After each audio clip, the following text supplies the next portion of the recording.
Yeah, we're starting off with a bit of a black screen here, but that's okay. We can go ahead and. Uh,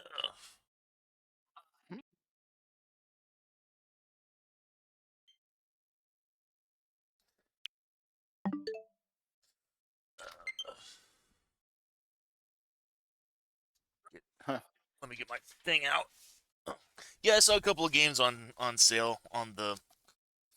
Went ahead and I figured, if it's like less than $5, I might as well just go ahead and pick them up. Yeah. What did I? Here it is. I was about to say, what did I do with my Ace Attorney card here? Because I know I had it stuck around in here somewhere. Yeah. So the case that you're doing, Ben, Yeah. there's enough Discord, why for are you not one taking for off my all of us to at least microphone? take at least one character, because there's like Yeah. there's like 1, 2, 3, 4. Yeah. Yo, Discord. Checking for downloadable content. Can you hear me? No. It's okay. Alright, let's continue. We head. Turnabout Airlines. We got.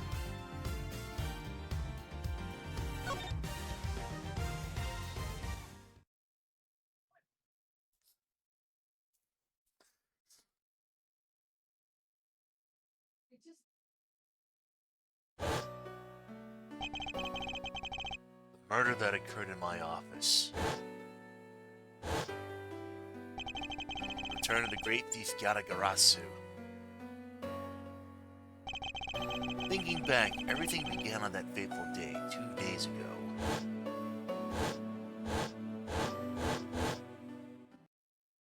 2 days earlier.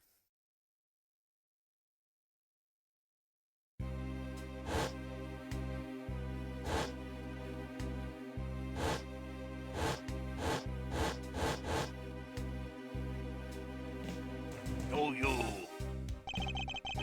Yes, everything began high up in the air, 9,000 feet in the air to be precise.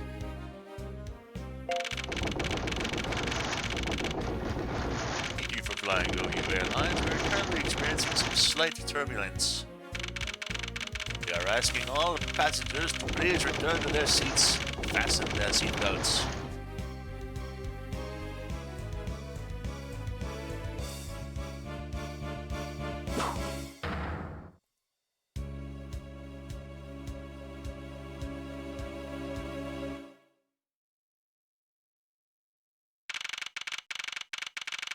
March 12th, 6:13 a.m.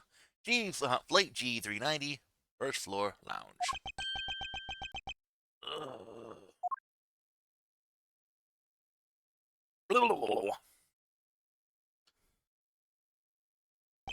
Head. Why do I feel like I just woke up from a horrible nightmare? 6:13, huh? Guess I was out for cold for about 10 minutes. Slight turbulence indeed. Ladies and gentlemen, we are currently experiencing some slight turbulence. For your safety, we ask that you return your seats and fasten your seatbelts. I suppose turbulence is to be expected on a flight. Though admittedly, I'm less than comfortable with anything resembling earthquakes. What's this? A travel wallet? But it's not mine. How did somebody else's travel wallet end up in my pocket? My head. Why won't this headache go away? I'll take care of this travel wallet later, or hand it off to an attendant. From earthquake-like turbulence to an elevator.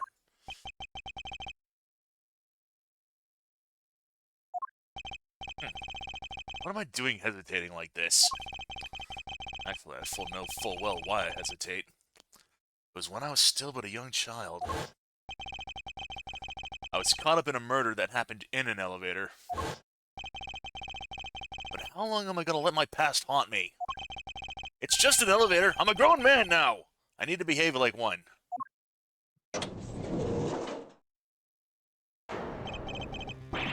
What the? What in the world happened?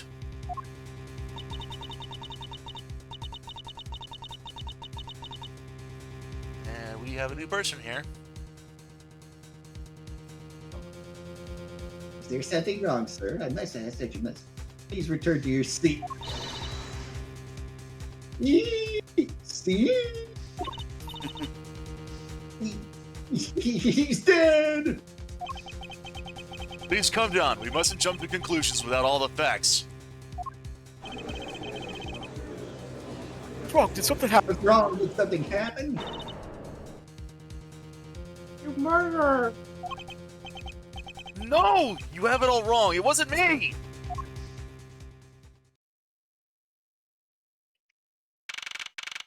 March the 12th, 6:41 a.m. Flight G390, 6th floor, first class.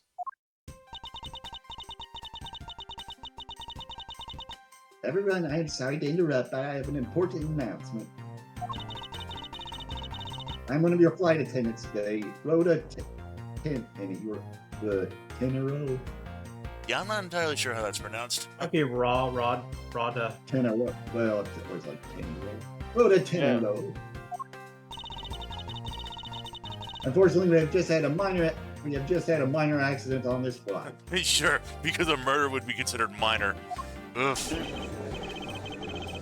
An accident? Don't treat us like we're stupid. I caught a glimpse and it was a murder. What murder? What's going on this flight? Everyone, please calm down. There's no reason to panic. This flight will stay on course and make its scheduled landing. We are still currently in the middle of a rough patch of turbulence. Until we are out of this area of turbulence, I ask that you please remain seated. But someone was killed, right? I mean, what about the killer? Let me off! Please, there is no need to feel threatened. We have already apprehended the culprit.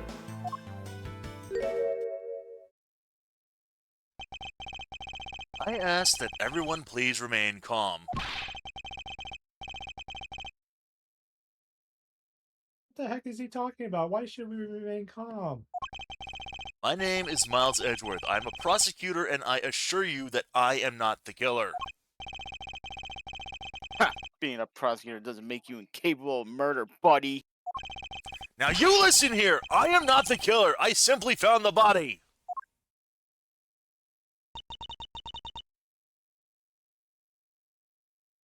So you say, however.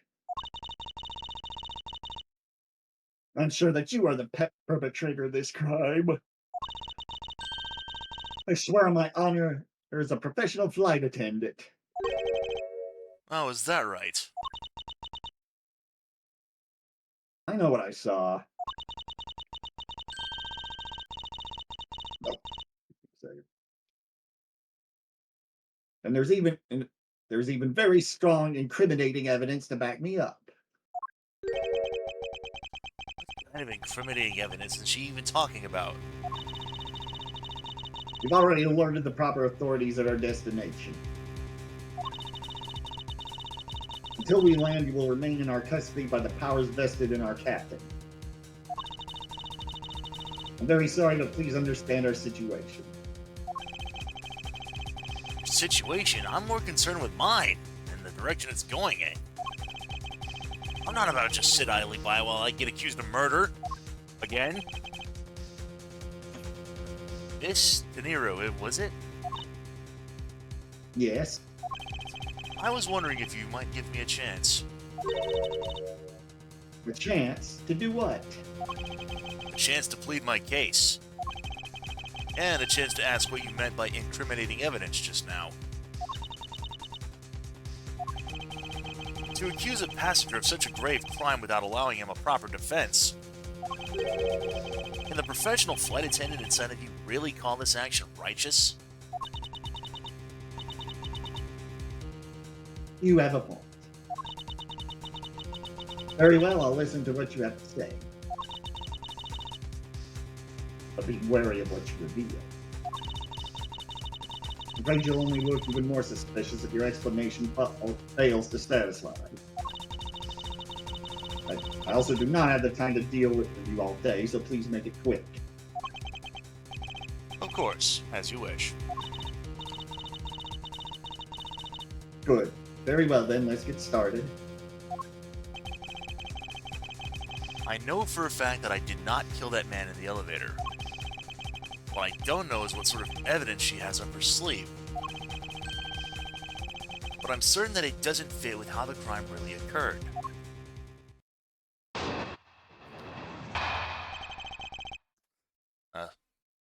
Tim's saying it's pronounced Tenero. Oh, Tenero. I swear to tell the whole truth. I swear to tell the whole truth as a professional flight attendant. Unfortunately for you, Mr. Edgeworth, I am certain you are the killer. The scene I saw in front of the elevator, it was you standing. Shit. It was you standing there with fresh blood dripping off of the murder weapon. If you would please cooperate, we'll turn you over just as soon as we land. That's it? That's her evidence? I don't think you could ask for a more I don't think you could ask for a more perfect witness testimony. Would you agree, Mr. Edgeworth? Not really. Hardly perfect when there's a gaping hole in it.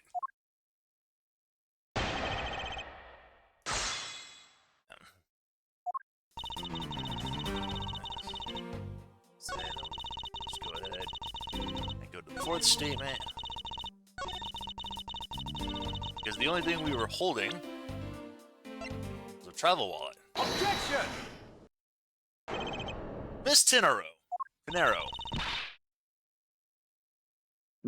Why is with the yelling all of a sudden? Oh, force of habit. Well, it doesn't matter. Miss Tenero, you say you saw the murder weapon dripping with blood. Is that correct?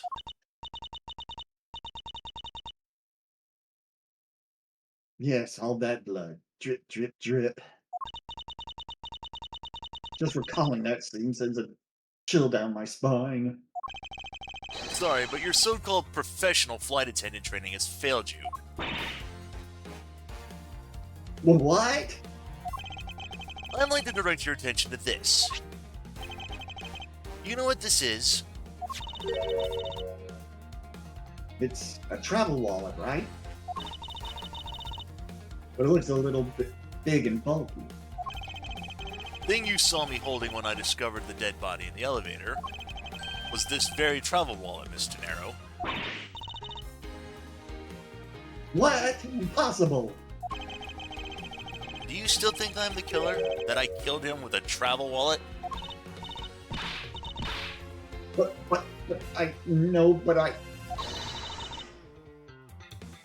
saw blood dripping from the wallet. I know I did. As you can see, this wallet is clearly stained. But if you would be so kind as to take a whiff, I think you'd agree it's only grape juice. Ah, then... That's right, you mistook grape juice for blood. This is not the only time grape juice is going to be coming up here. This actually was first brought up in the Apollo Justice game, where they actually have, like, what is clearly fucking wine bottles. Yeah. But because they wanted to avoid alcohol references, they decided, no, it's not wine, it's grape juice. The murder weapon dripping... Go ahead. Oops. Yeah. The murder weapon dripping with blood does not, in fact, exist. No. Yeah, even Tim's like in the shit, like, morality, yeah. That should clear up that pesky accusation. Well, wait just a sec. That is... I mean, even a wallet could be deadly if it was wrapped around something heavy. I demand that you show me what's inside, please. There's trembling and the tacked on please at the end. Sounds like I got her. There's no need to look inside. Even you could tell from its appearance that it's light. No, I can be sure of anything until I can't be sure of anything until I see the contents of that wallet for myself.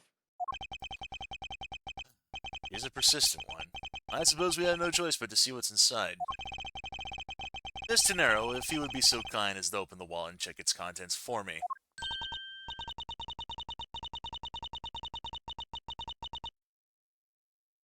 All right, I usually don't pry into passengers' belongings, but we have no choice here. I mean, I'd do it myself, but considering as I have both my hands handcuffed behind me.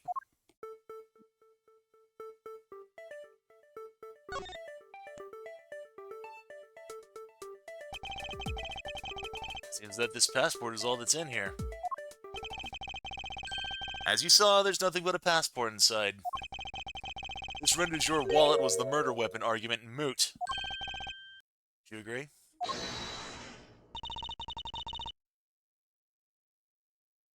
Please hear me out, Mr. Edgeworth. What is it now?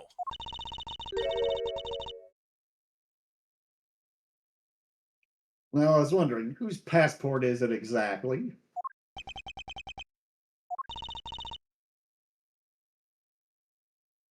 Can I take a look? Well, I can't exactly stop you. But why not? I'm rather curious myself. This is...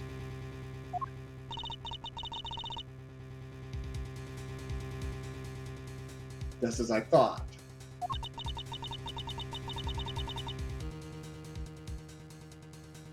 This travel wallet belonged to Mr. Acby Hicks, which makes it the victim's property.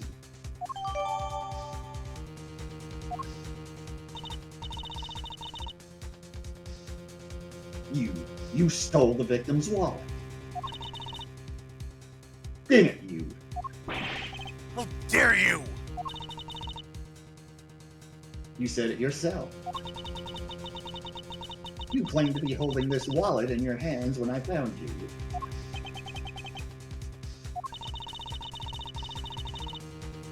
Perhaps I did misconstitute the wallet for the murder weapon.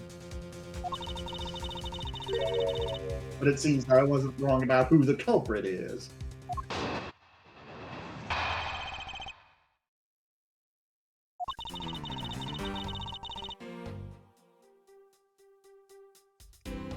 As you claimed, the murder weapon is not the travel wallet. However, it is something you stole from Mr. Hicks after you were done with the vile deed. I find it hard to believe myself, but your motive was very simple. You were out to steal Mr. Hicks' money, weren't you?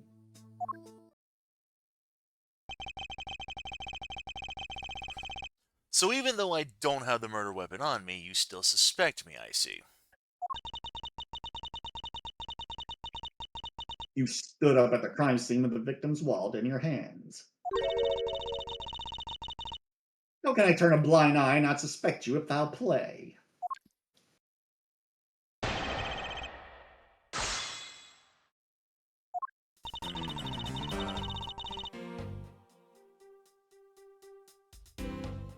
What I'm reading, yeah, I was gonna say what I'm reading is that you could also, yeah, so you may present the other item, and yeah, you can bypass the next line, but it's not necessary. Objection! I wonder if I might get a word in, Miss Tenero. What is it now? Miss Tenero, I wonder if you noticed the contradiction within your own testimony. What are you talking about? Oh yeah, Tim even points out that her hairstyle is the most ridiculous one we've seen thus far. Indeed. It's simply impossible that the motive for this murder was monetary theft. One glance at the crime scene should have told you that alone. What about this scene would prove the motive for the murder was not the money? Well, obviously the money on the ground. Take that! If I may direct your attention to things strewn all over the floor. Ah, That's right. The floor is covered in bills and coinage. By your rationale, these were the very things the killer was after. ah. I think we can assume that the wallet fell during the victim's struggle with his killer. And I would think that the killer would have noticed something like money scattering everywhere. Furthermore, as you can see, there was no effort made by the killer to gather the money. But the wallet. Objection! Ah, yes, the wallet. You will also recall that the only thing in it was Mr. Hicks's passport. Ah, If you are really insisting that it was a crime based on greed, then you're claiming it was all for an empty travel wallet. I. Forgive me, please. Hey, what the heck? Are you saying the attendant's wrong? That guy isn't the killer. Don't believe everyone. It's a trick.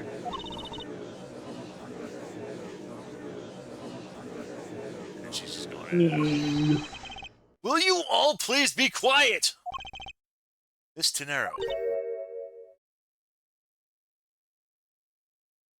Yes.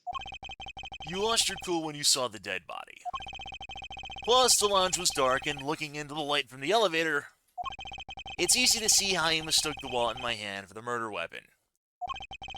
I take no offense that you thought I was the killer. Mr. Edgeworth. Ugh, thank you for releasing me. Oh! This guy. I don't even know how to even go about even pronouncing this. But Yeah. this is a fun fact. So, in the original DS version, there was actually a very fun copy protection system that was in place for anyone trying to play the game. If the checksums and whatever didn't match up or whatever, even if the DS considered that, hey, what you're trying to play was a pirated copy, all of the text in the game would be replaced with those symbols. All of them. Both dialogue and item descriptions alike. The game was fully playable, so if you knew what exactly to do, what areas to press, and what items to present, you could still play the game normally if you knew what to do. You just wouldn't be able to read anything. Oh, that's fun. What is it now? And he's still just going all.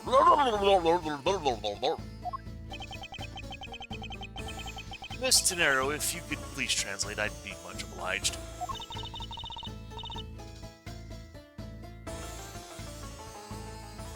Sounds like it sounds like Bohemian, but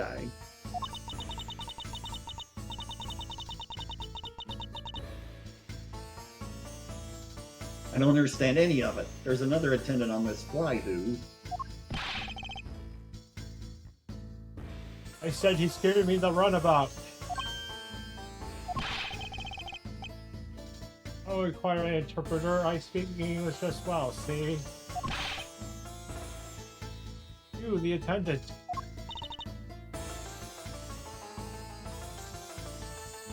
Yes, sir. I want this person under arrest until we arrive at the airport.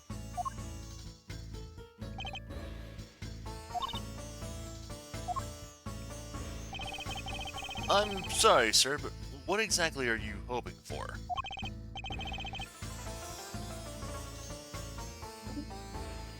Who is this? That's you, DM. What is it you want? I'm finished talking to the likes of you. Please, I would like to hear why you would like me to be held under arrest until we land. How dare you try to waste my time? You're the one who stuck your nose into my affairs. Wanted to spend even at least one more second with my precious art. I have no time for other things. I know what you are. I see through you. Insolvent. Yes, I'm pretty sure that's how you would say it in English. I believe the word you're looking for is insolent, but... Huh, well, I should hope I'm not monetarily bankrupt, but I don't think that's what he meant. I'm sorry, but I don't believe I caught your name. I'm Zenic LeBlanc II. I am a very wealthy man in Borgia. I'm not an ordinary rich man. I'm an art dealer, a rich seller of beauty.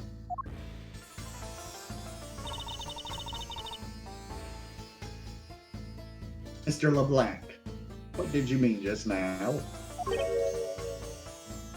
Pardon?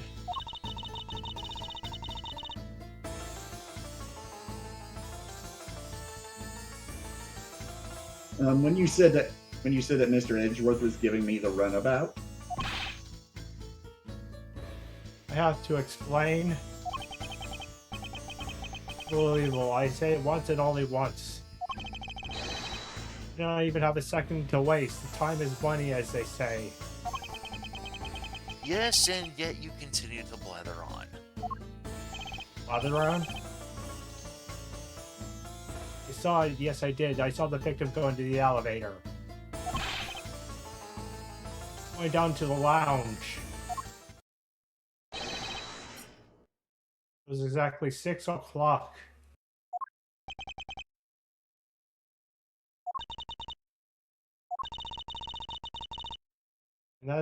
And what's the And- significance of my and what's of the that time? significance of that? Okay, sorry. Yeah. At 6, he says. Wait, you saw him at 6? Ah, what's the matter, Mr. Edgeworth? He understands, I see. Mr. Tennant, what time did you discover the body?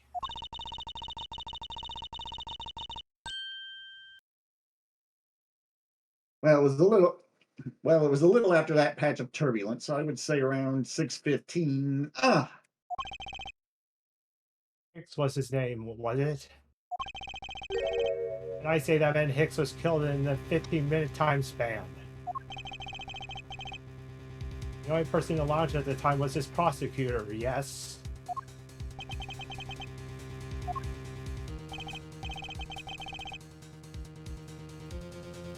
Yeah, I was in my seat the whole time. Me too. I was watching the movie and enjoying a fine glass of grape juice. I was still eating. Still haven't finished, see?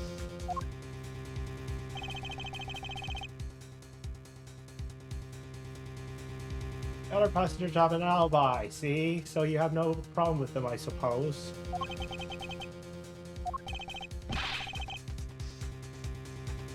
No complaint, I see. Not a single word against this, right? I have no way of discounting what you put forth at this point, but it wasn't me. Oh, so you say, but you have what you say, the evidence? Mr. Edgeworth, are you really the culprit after all?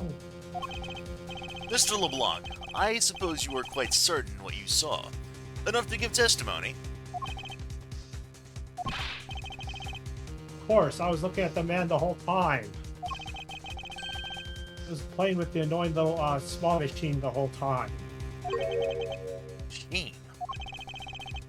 As that's what you people call it in English, yes. Make me crazy with the click, click, click, boom. That description, it sounds like some sort of small computer.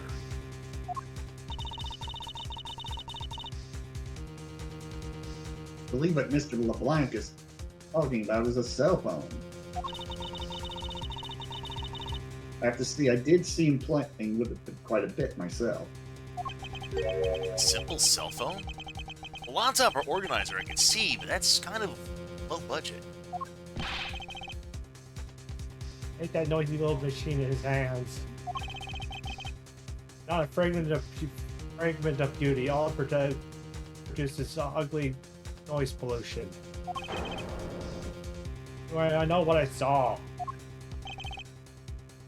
It's Gennaro. Yes. I was wondering if I might be granted permission to examine the crime scene.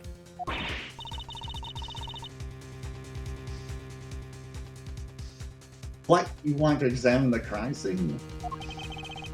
If you would grant me a little measure of time, I'm sure I could produce the real culprit. I don't like the sound of that fox in the duck pen. Yes, I think that's how you say it in English. It's Fox guarding the henhouse, and I believe my innocence was proven earlier.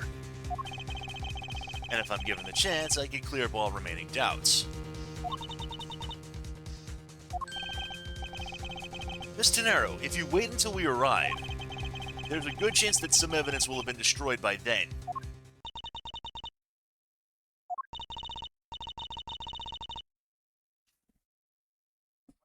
I understand. Let me see what the captain has to say. This should not be approved.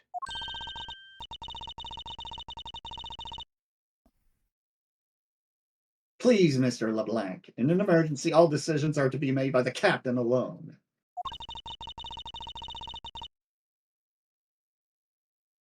Now, please wait here while I go ask the captain what to do. I'll be right back.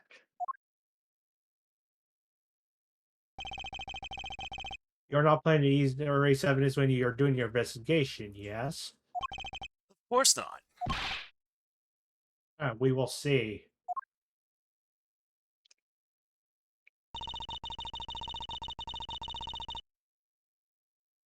Mr. Edgeworth, you have the captain's permission to investigate the crime scene. What? Unbelievable. I am in your debt, Miss Gennaro. However, there is one condition. I'm to supervise you. Can you agree to that? Of course, I have no problem with that stipulation. It's only natural as I am still a suspect in this case. Uh, I take full responsibility and will watch Mr. Edgeworth's every move. Hope this is reassurance enough that there will be no foul play. Now then, Mr. Edgeworth, shall we proceed? You should need my help with anything, please free. If you need help with, if you need my help with anything, if you should need my help with anything, please feel free to use X to talk. Time to head to the scene of the crime, the first floor lounge. Alright, and then, yep. So yeah, there was a bad ending here. If we failed our logic before the investigation, then Miss Gennaro would accuse us of ruining our passengers' fun, and then refuse to let him plead his case any further. And we get promptly arrested on landing. So, excuse me, but may I have a word with you? This is the other flight attendant. You there! Yeah, Ben, did you want to take her? Because I have a character that's from the previous game that Yeah. I'll be voicing in this. If you need something, please ask Miss Rhoda over there, okay? What the? Hey, wake up, you! I want to narcolepsy.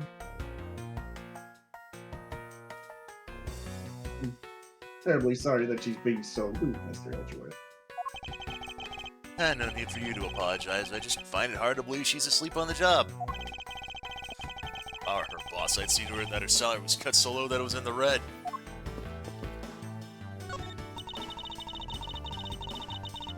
In order to preserve the crime scene, I'm afraid the elevator is not in service. To get to the first floor lounge, we should take the stairs. Stairs on an airplane? Alright, well.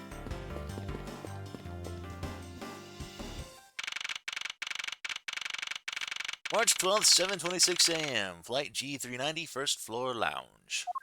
Must be a big plane, yeah, if you have stairs. I want to thank you for your help back there, Miss Tenero.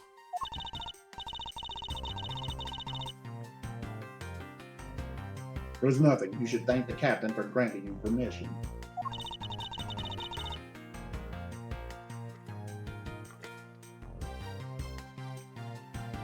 And just so everything is perfectly clear,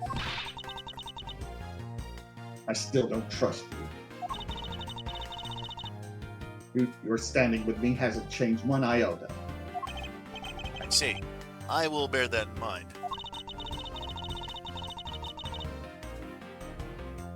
I received an order from the captain earlier. He wanted you to know that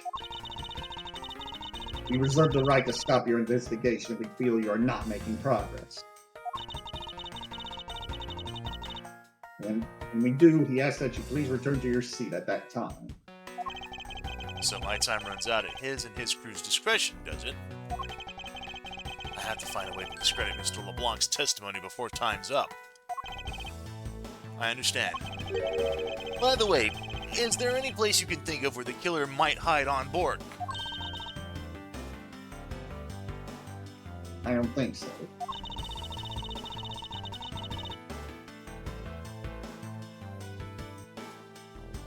After every first ever. Go up the window. Yep. After every first class passenger was accounted for at his or her seat, we made a thorough search of the plane. As for business and economy class, no one can move between those two classes in first class without a staff key card.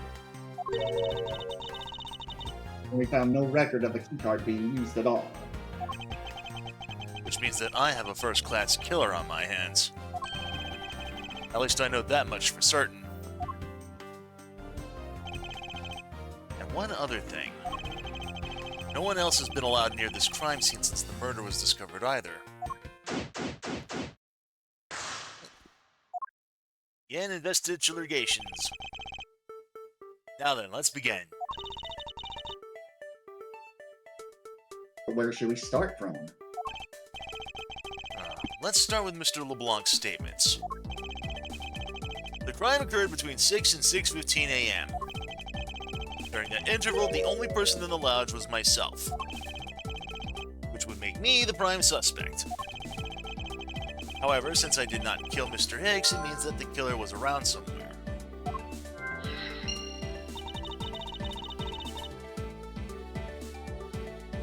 If we believe what you say is true, then yes. Also, Jimkin's in chat. Hello, Jimkin. Hey, Jim. Hey, chicken. Tips say they were clearly basing the airplane off the double-decker Boeing, which does indeed have stairs. And of course, it's better than elevators on a plane. No plane has that.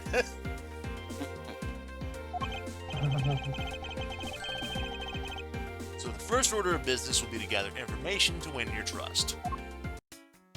Alright. So you want to examine the elevator? So what floors does this elevator service?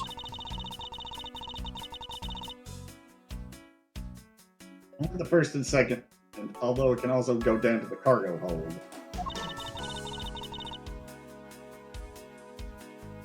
However, that requires a flight crew key card.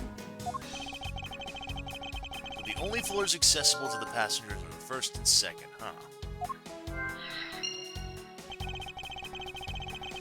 Well, let's investigate every suspicious-looking nook and cranny, so we want. What is this sinister-looking figure on the floor here?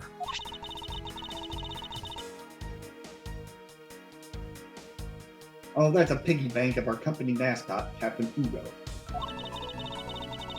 Just one of the many pieces of merchandise we sell at our in-flight shop. This bank is a limited edition. It's so popular we're down to our last one. You have an in-flight shop? Yes, it's just beyond the lounge to the right. The shutter of the store is closed at the moment. but it was open the whole flight up until Mr. Hicks's body was discovered. There's blood on here. This has been the murder weapon?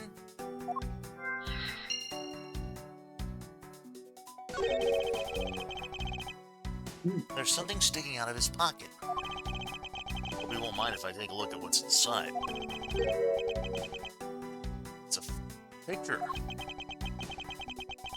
Looks like it was taken inside a building somewhere.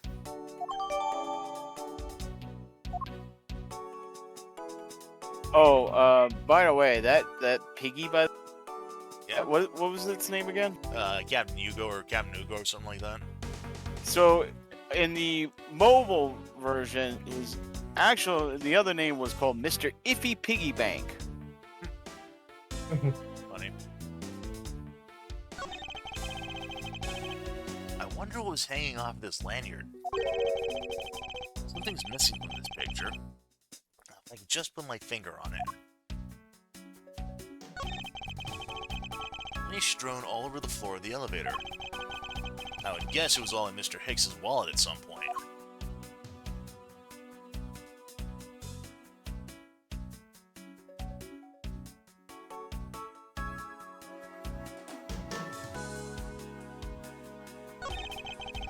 I doubt anyone was expecting to find a dead body in the elevator on this flight.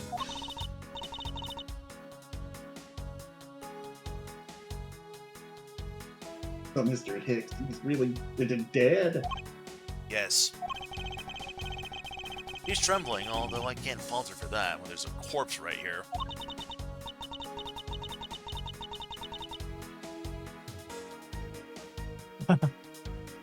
Mr. Hicks, if you're really dead, then please answer yes. I see she's over the trembling now, although a new symptom appears to have appeared. Anyway, I should focus on the victim's body. Let's see. There's blood on the back of the head. Could this have been the cause of death? He appears to have been struck very hard. Even his glasses are broken. Alright. You have to examine the paper, or did you already do that? I already examined the photo in his pocket here. Yeah, it's actually okay. Now deduce the lanyard and present the photo of Mr. Hicks, his cell phone. This lanyard seems to be missing. The missing cell phone is added to the organ. Spot somehow connected with any evidence I hold? Yes, that would be... Eureka! Mr. Hicks's machine is nowhere to be found. His machine? His cell phone, Miss Tenero. So I guess because it's not here. Yes, I think we can safely deduce that the killer took it. Missing cell phone. Alright. Now you examine the spilled grape juice.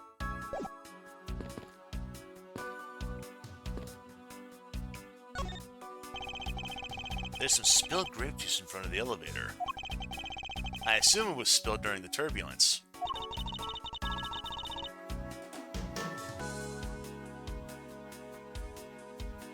Oh, we must clean that up or someone might get hurt. Aha!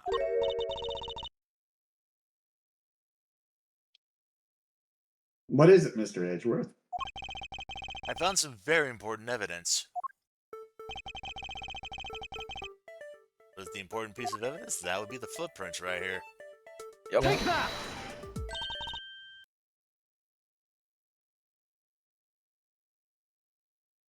What is it?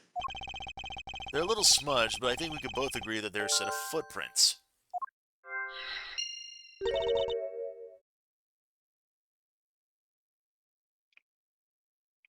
So you think?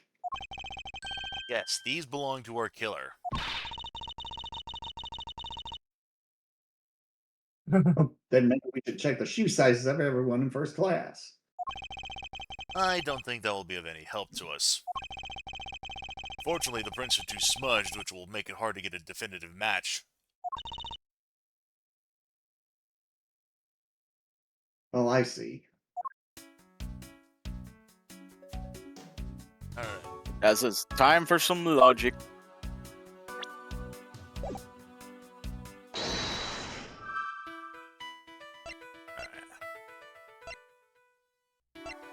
Where was the killer in the elevator?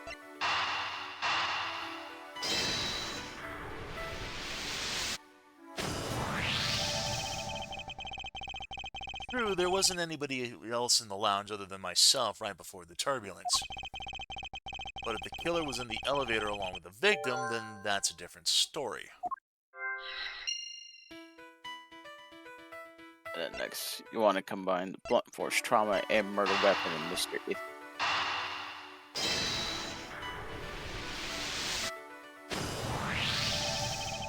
A statue with blood on it lying next to the body of a man who was beaten to death.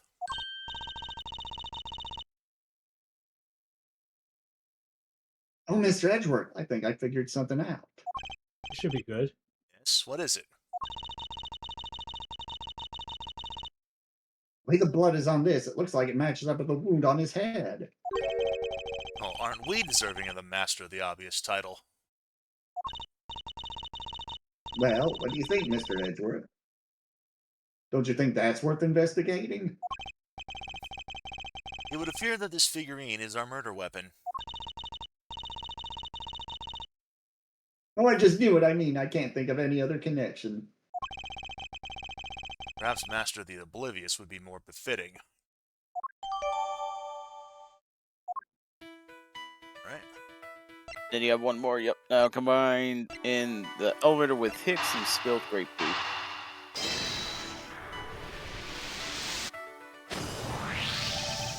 I have it.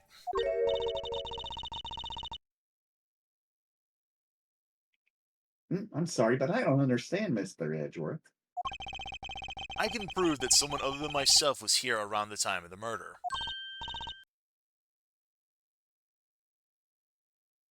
What, really? Yes. It's rather simple, actually. The proof is in the pudding. Or rather, the wine in this case. These footprints here confess to me this very fact. That someone exited the elevator alive. Seeing as how the victim is dead, that would mean a second person.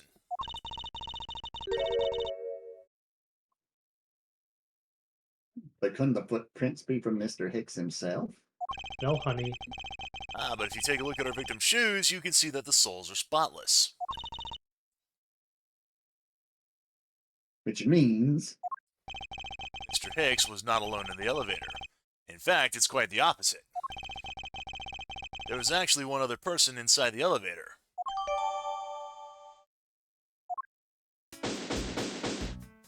Investigation complete. What's going on over there?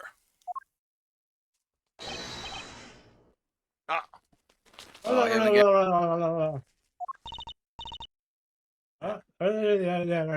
Oh. Forgivable. This is unforgivable. You understand what I'm saying? The movie is late. Same level bad if the plane arrived late. But the movie... I don't want to talk to you anymore. You were just wasting my time.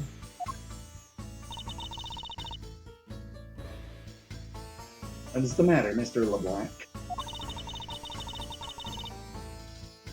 There's no emergency. Please return to your seat, sir. Don't tell me what to do. I need not to sit down.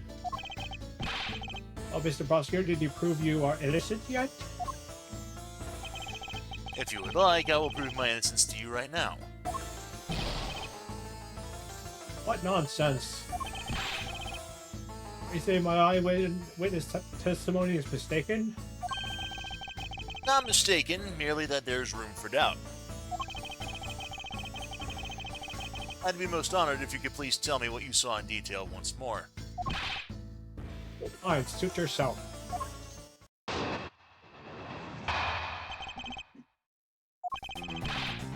I'm certain I saw Mr. Hicks enter that elevator. It was when the needles on my pocket watch pointed to the 6 and the 12. Body was discovered 15 minutes after that in the lounge. Yes.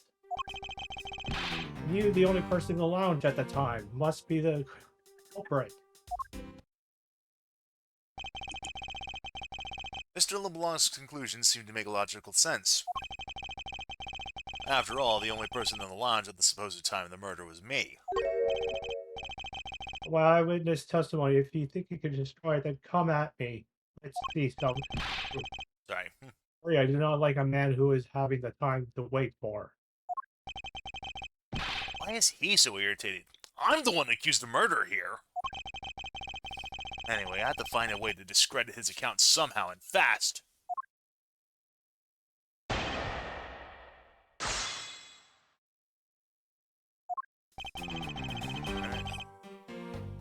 Hold it! Mr. LeBlanc, were you able to get a good look at the inside of the elevator at that time? Of course, I saw what was inside. And you're certain that the victim was in the elevator alone? Yes, the only person inside was that of Mr. Hicks. This last outburst is a bit too important to let go.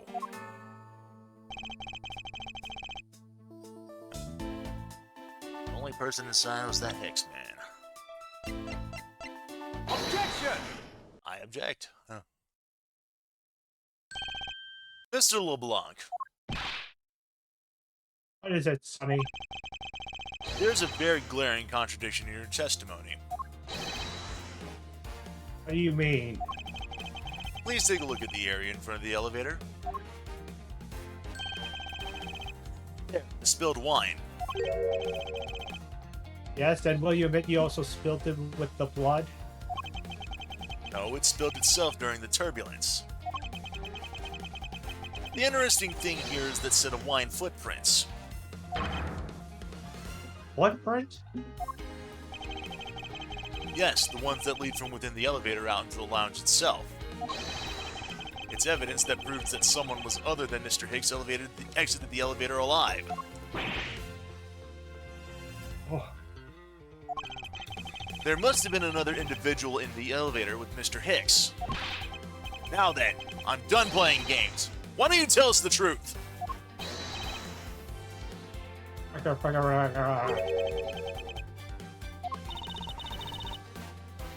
Can you please translate that for us?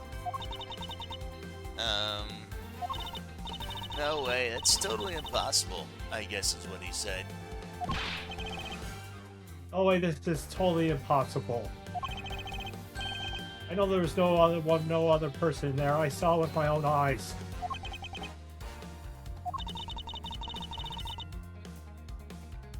If you want to know what I think, Mr. Edgeworth,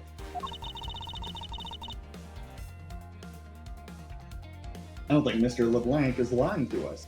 I suppose she's right. He doesn't seem to be lying. Then what does it mean? What about this contradiction? Mr. LeBlanc, please, just once more, will you recall the details of what you witnessed for me?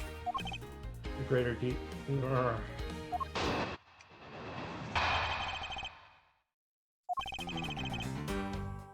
I was very upset when Mr. Hicks passed by my seat. I was always checking the time over and over again.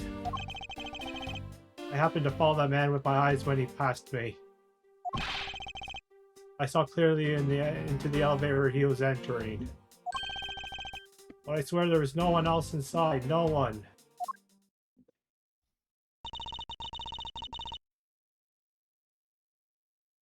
Mr. LeBlanc, if you could please calm down. How dare you to have an issue with my eyewitness testimony? No, not at all. Please forget I said anything. Again, he does not appear to be lying. You can't let this testimony stand as truth.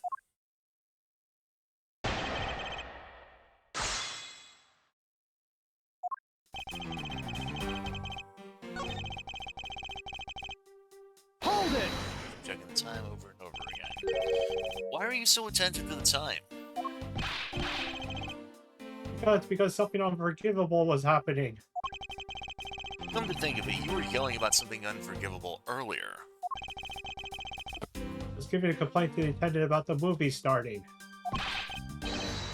Return back to me my time and money. You understand the point? Movie. Is he talking about the in-flight one that's mentioned in the magazine? A summary of the plot and start time. Interesting. We're supposed to show license to love, laugh, mayhem, and murder. I cannot see that movie in my country. You can only see it on international flights. Look forward greatly to the movie. Check my pocket watch whenever possible so I would not miss it. Even set my pocket watch to the destination time when I came on board. My watch is not wrong and matched the schedule. The movie was late, very, very late. Hold it! Your pocket watch. I'd like to ask you a little more about that, if that's alright with you.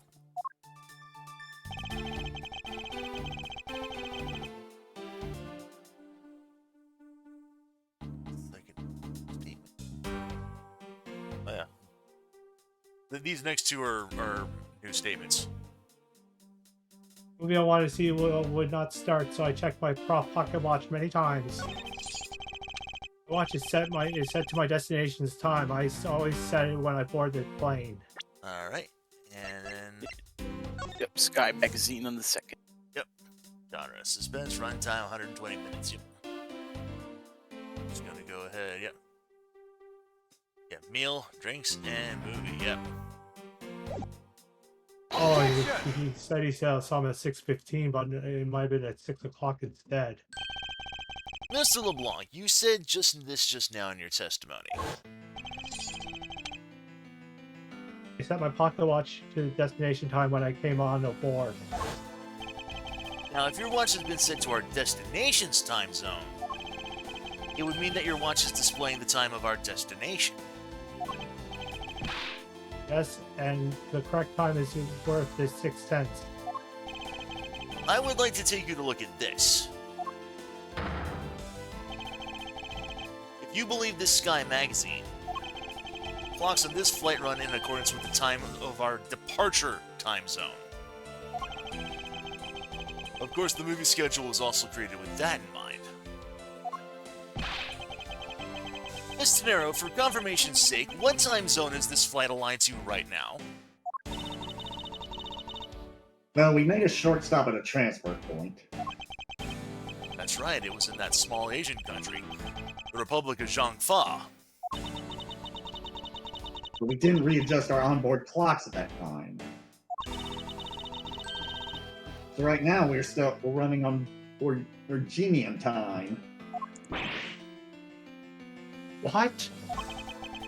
The time difference between Virginia and our destination is 9 hours. In that case, it's only natural that your watch would be out of sync with the schedule. What? Further, with your analog watch set to our destination's time, it would appear to be running 3 hours fast when compared to the flight's onboard clocks. It also changes everything about your testimony. And you can bet 1,000,000 cents on that. In light of this information, it would seem that you saw Mr. Hicks 3 hours prior at 3 a.m. I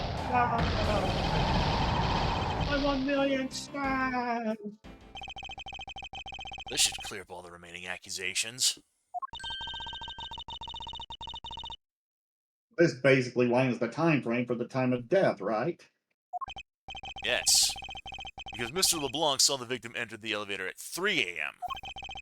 It means that the time of death could be anywhere from 3 to 6:15 a.m.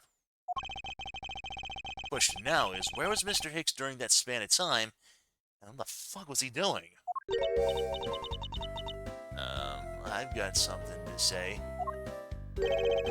And you are? Yeah, I'm Cammy Melee. I'm a flight attendant. And what is it that you wish to say? I think your story's a little different from how I remember it.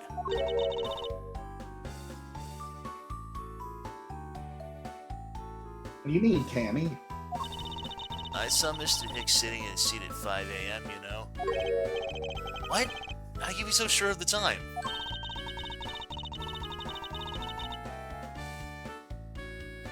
No, that's right. He pushed his call button while we were parked at the transfer point. Ah, the stuff we made for refueling and cargo transfer in Zhongfa, right? Yeah, so it's from 4 to 5 a.m. according to our clocks. And during that time, did any of the passengers leave, or did any new ones board this flight?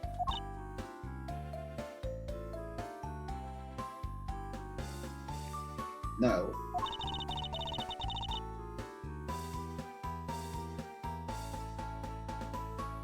Not a single person got on or off in Zhangfa. What about the flight crew?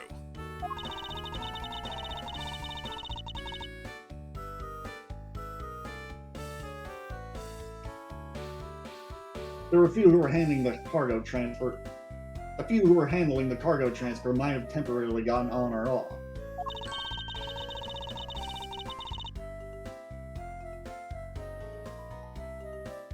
But eventually, everyone, including Cammy and myself, came back on the plane. So basically, I can assume that no one left or gone on since our initial takeoff. Interesting. I should keep that in mind. Yeah, and I answered his call. I can tell you Mr. Acme Hicks was there in his seat when we took off again at 5 a.m. And that puts the time of the murder between 5 and 6:15 a.m. Now, what time did you come down to this lodge, Mr. Edgeworth? I remember coming down here almost as soon as we left the Republic of Zhongfa. Ugh. You were here the whole time from 5, yes? You are the only one who could be the killer. Mr. Edgeworth.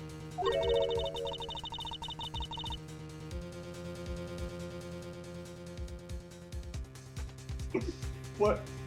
Were you really here in this lounge the entire time from 5 a.m. onwards? Unfortunately, yes. And then how do we explain the footprint? Oh, well, that was actually Jay's character, but But then how do we explain the footprint? Is it not that obvious? This man waited for Mr. Hicks in this lounge when waited to kill him. And he put the corpse into the elevator. This is when the turbulence happened. Eyewitness testimony may have been mistaken. What time I saw Mr. Hicks enter the elevator on the second floor does not matter. The entire incident concluded in this lounge. everything happened in this lounge? Is that what you really believe, Mr. LeBlanc? You have another idea? I simply feel that there's something out of place in the scenario you presented. Is there something that could tie this crime to a location other than this lounge? Take that! These footprints, in which direction do you think these are headed?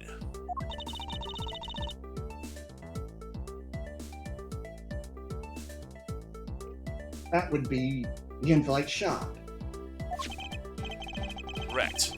They're headed in the direction of the shop. They look disconnected. They all end of all of a sudden. You're right to point out that they don't form one continuous trail to the shop. However, there is another piece of evidence that connects the shop to our crime scene. Besides the footprints, what else points to the flight shop? That would be... yeah, the piggy bank. Take that! The murder weapon. This little piggy bank is sold at the in-flight shop. It's sold there and only there and not displayed here in this lounge. How then did it find its way here? Don't you find that just a tiny bit suspicious? That's a trivial point. It means you prepared a ticket from the shop first before coming here. Doesn't prove you are innocent at all. there no way to win with this man? If I may. What is it, lass? You see. Well, it's just as Mr. Edgeworth says. Why do you know this so well?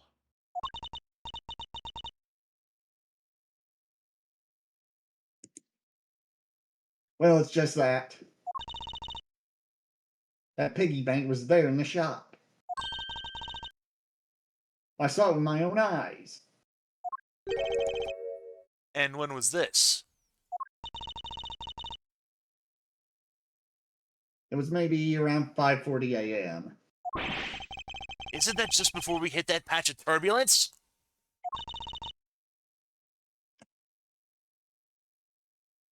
That's right. We're in the shop just before the turbulence?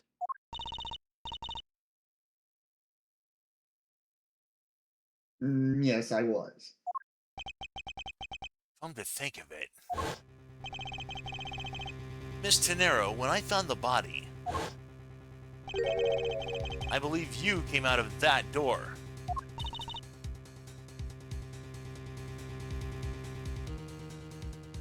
Yes, I did. And what is beyond that door?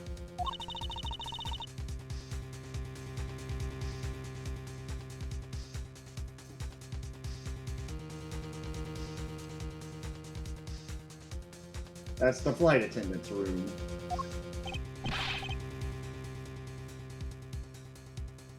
And you were on the first floor?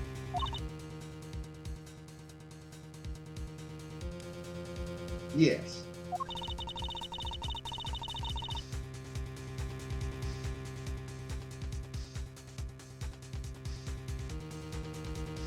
I had to do something at the shop and in the flight attendant's room.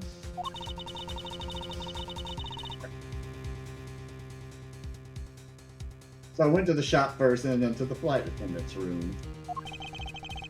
Are you saying you passed by me at some point?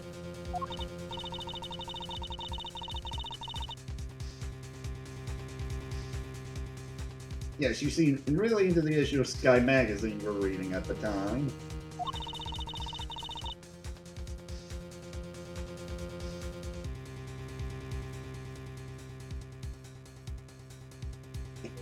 I don't suppose you noticed me walking by.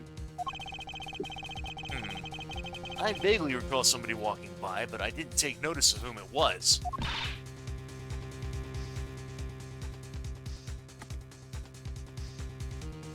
Anyway.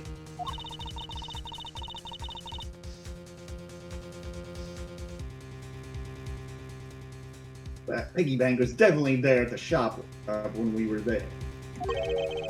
When I Why did you go to the shop in the place?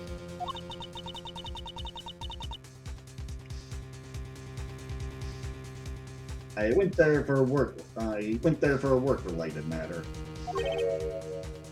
Where'd you stay?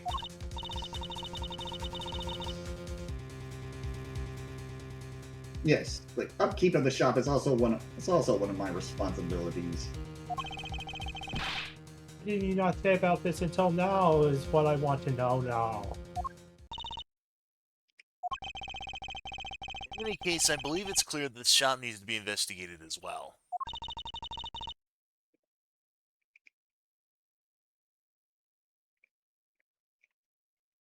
Shall we head over there then?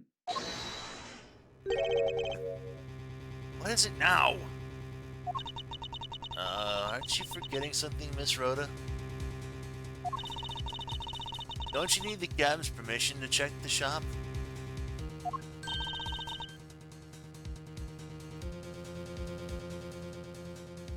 No, I haven't forgotten.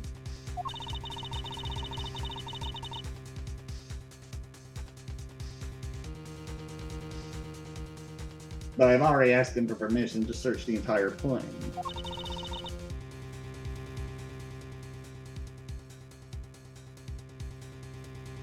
So I think we're alright.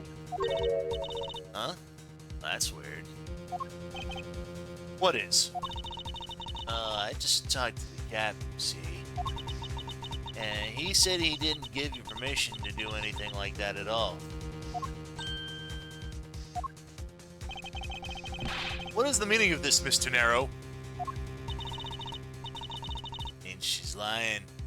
Go on, admit that you are. You said you had permission to search all over, but you don't. And yet here you are. Flight attendant, what are you trying to pull? Time's gone for you, Miss Rhoda. Oh, but don't worry. I already got permission to search the shop from the captain. See, unlike you, I do things the right way. Miss Miss Tenero, Tenero, why would you do such a thing? that was my line, Oh, but I'll let you oops. have it. Yeah. Oops. Please excuse me. Oops. Please excuse me. Looks like I get to be in charge now. Please go back to your seat, Mr. LeBlanc. Now then, Mr. Edgeworth, if you'd follow me, I will be your guide from now on. Something about Miss Tenero that piqued my curiosity. Right now, investigating the in-flight shop's my top priority.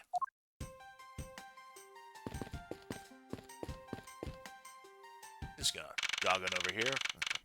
March 12th, 8:32 a.m. Flight G390, first floor in-flight shop. So this is the in-flight store. Quite a mess in here. You think? Guess I'll have to clean things up then. Hold on! You can't clean up a potential crime scene. Oh, thank goodness. I hate cleaning so much. I mustn't rush things here. I must remain cool, calm, and collected. Because this piggy bank was left at the crime scene. There's a very good chance that the killer had paid this place a visit. Alright. First, examine the cupboards with the shattered glass door. The glass from this display case door is shattered all over the floor. And it looks like there's nothing on display inside either. Wait, actually, I think there is something. What's this? A mini captain's hat? Oh, from the little doll. Now you examine the brig. Wide selection of souvenirs for sale in these display cases. You know what I'd suggest? Sorry, but I have no intention of buying souvenirs on this trip. Okay, how about you buy something for me then, as a present? I couldn't think of a single reason why I'd want to buy you anything. Oh, but I had my eye on that pendant for such a long time. Try paying some attention to me when I ask you something, and then we'll talk. You said to examine what else you said? The bright yellow suitcases. What are these garish things? Oh, those are our company's completely original line of suitcases. They're practically flying out the door. That's how popular they are. You should buy one and see how you like it. You won't regret it. Perhaps that's how things work on this flight, but in the real world you try, then buy. No way. But either way, it doesn't really matter. I suppose it's true. By the way, why would anyone buy a suitcase after they boarded the plane? Anyway, you see that? Just look at all the cat new go-aheads playing it on their cute company mascot, ain't he? And out with a lot of care. Does he look like he's about to jump out at you? It's certainly making something jump inside my stomach. Huh? I guess there's no refilling your refined tastes. You look like you really wanted to get one. I thought I was gonna finally make my first sale, but you saw right through it. Glad that's done, though. Never make me try to give you a sales pitch ever again, okay? I never showed any interest in it to begin with! It really is pretty horrible, isn't it? You wanna know something? This suitcase was designed by Miss Rhoda. Miss Tenero designed this? Yeah, it was a company-wide contest. Well, it does have a very sharp design sense. Sharp? More like sneaky sharp cheddar, maybe. I really have no idea why the Big was decided to go with it. It's so bad. Miss Tenero designed this, didn't she? Definitely not what I would have expected.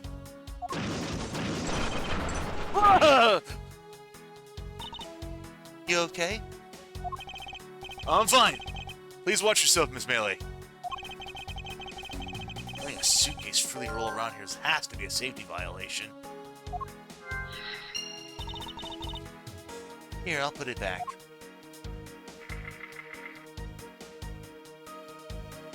Now you enter launching mode.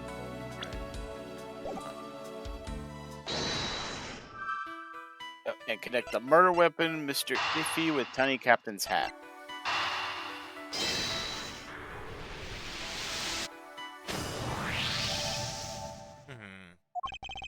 The hat probably used to be on the piggy bank's head. Let's give it a go and see.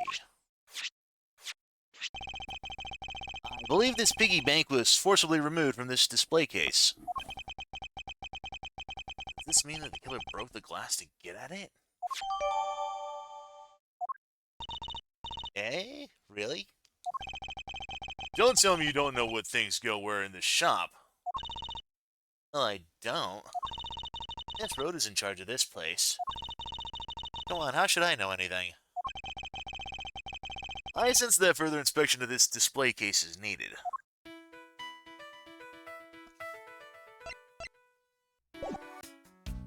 Yep, now you can examine the shattered case again. Alright. And you should put the... and present the Mr. Iffy Piggy. Glass on this door is broken. Perhaps it was the killer who broke it in order to take the piggy bank? It's a bit odd that the inside of the case is so devoid of glass shards. Plus, the glass broke around it cleanly. What is it? I touched the glass and it cut my finger. It hurts, Mr. Edgeworth, it hurts. Please tell me you can deal with such a minor cut on your own. Alright, and you said deduce. Yep.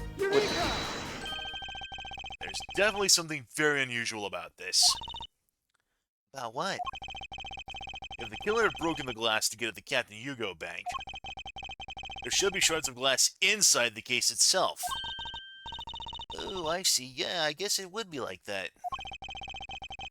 However, there isn't a single piece of glass inside the display case. Nope. No, there isn't. Which means that the glass was broken from the inside out. Piggy bank must have fallen over from the turbulence and right through the glass. Yeah, that's for sure. There's so much glass all over the floor. I'm willing to bet that this hat was knocked off its head at that time, too. Okay? That's nice. Which leads me to believe that the killer took the Captain Hugo bank from here after the turbulence.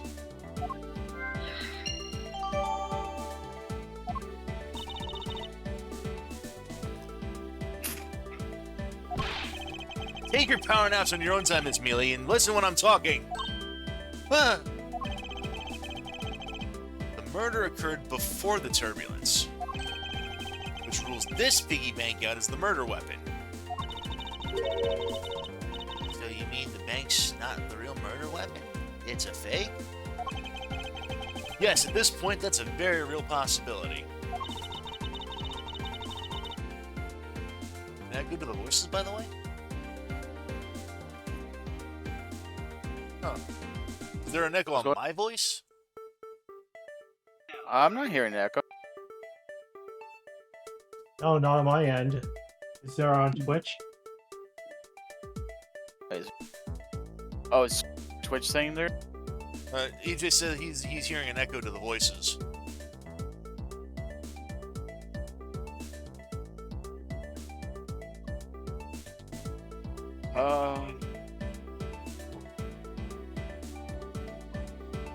Yeah, I'm not hearing no echo. That's weird. Maybe EJ should refresh. Then what if the killer went to take Captain Hugo? They broke the glass by accident.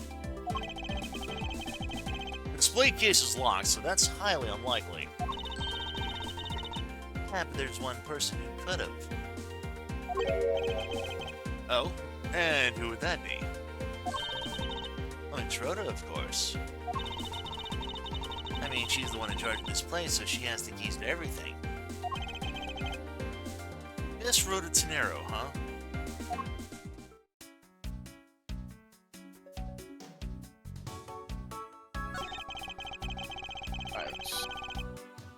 This is the same man as the one portrayed by the statues around the elevator? Yeah, that's a paperweight of the founder of the Go You Airguines, Mr. Hugo Hughes. On the bottom shelf we have the cute one, on the middle shelf is the realistic one, and on the top shelf is the floral version. Floral? Sure about that? Let me guess, you just said the first thing that came to your mind, right? Looks like I hit the bullseye. Now you go to logic mode again, but and connect suitcase with turbulence.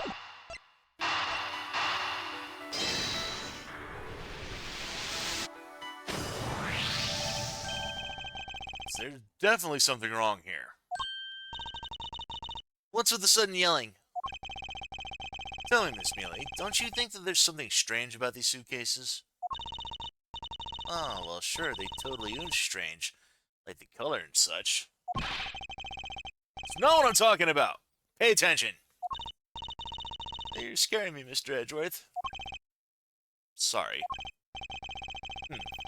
These suitcases are lined up a bit too prim and proper. Yeah, they look a bit uptight, don't they? But I guess they take after their creator. Again, not what I meant. Don't you find it unusual that these cases are the only things undisturbed by the turbulence? Never mind. I'd sooner find an answer by inspecting these suitcases myself. Upon closer inspection, they really are quite hideous. Wonder how Miss Rhoda would have reacted if she heard what you just said. What's wrong? She makes a good point. It would be wise of me to watch what I say out loud. What's this? I spot something that's not quite right. What's so unusual about the suitcase? That would be this thing right here. Take that! Something very peculiar about these wheels. As in? There are Also, no if you look on the oh, sorry, I was gonna say if you look on the other suitcase, there's like stoppers, while those don't have stoppers. Yeah, there are no stoppers in place of these. Yeah. Without stoppers, one would think that the turbulence would have sent it flying.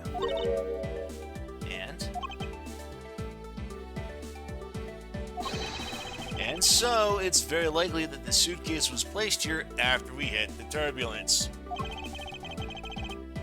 Let's take a closer look, shall we?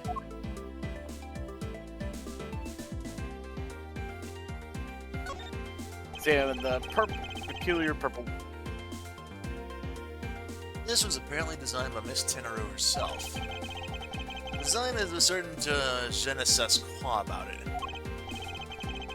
That is perhaps the best way to put it.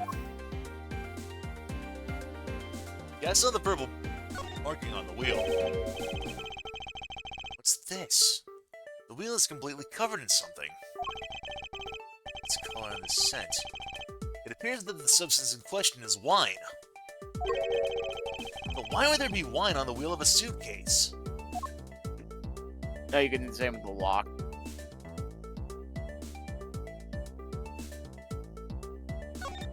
It would appear to be unlocked. Let's take a look at what's inside. Piece of cloth. And it's soaked with blood! It's blood! It appears that this suitcase is very strongly tied to our murder after all.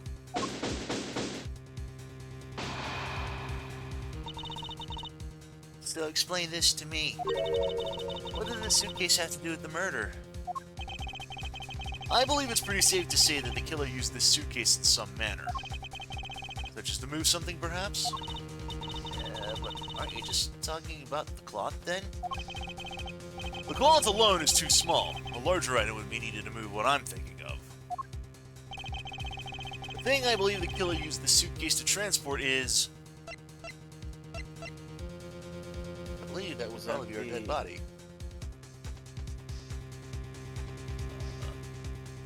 From this, present the crime scene notes, the iffy suitcase and bloody cloth. Yeah, his Yeah. footprints are too clean, and so is the rest of the body. Something that would fit inside a suitcase that is also covered in blood. Sounds like a dead body, doesn't it?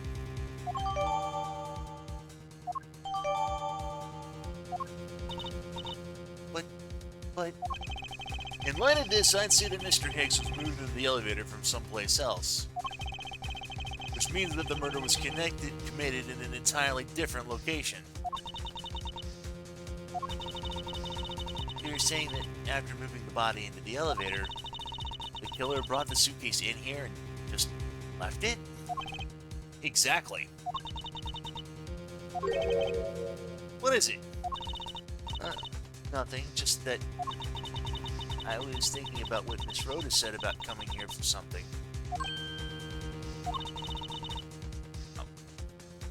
I don't know who this is, I believe. Excuse me, Mr. Edgeworth. Oh, no, that's... Oh, Yeah. that was G. I thought it was her, him again. I wanted to give you a bit more time. I'm afraid I wasn't able to convince the captain. I'm very sorry, Mr. Edgeworth, but the captain feels that he has allowed you ample time. He says they appreciate if you would wrap it up here and return to your seat. I understand his sentence, however, if I'm not permitted to complete my investigation, the crime scene may become contaminated by the time we land. If I must stop, then I insist that I be allowed to oversee the preservation of the two sites. Under your supervision, of course.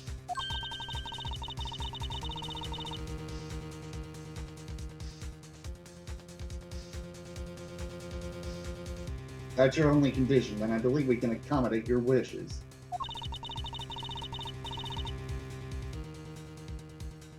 I'm here to assist you in any way that I can, Mr. Edgeworth. Sounds like fun. We can camp out and watch over everything together. I found proof that the real crime scene was not in the lounge. And I have enough evidence to prove myself to be innocent of any wrongdoing.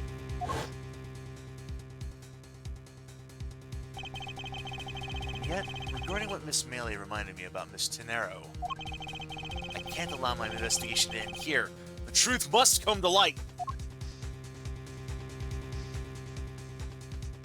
To be continued. Alright. We'll go ahead, we'll save our progress. And, we'll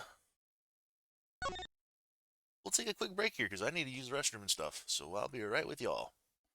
Alright, might as well grab a drink then while we're waiting.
Okay.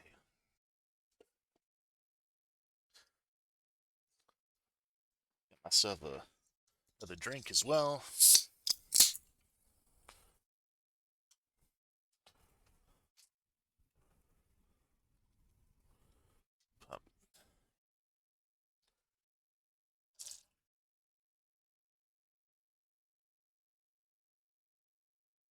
All right, I'm back. Yep.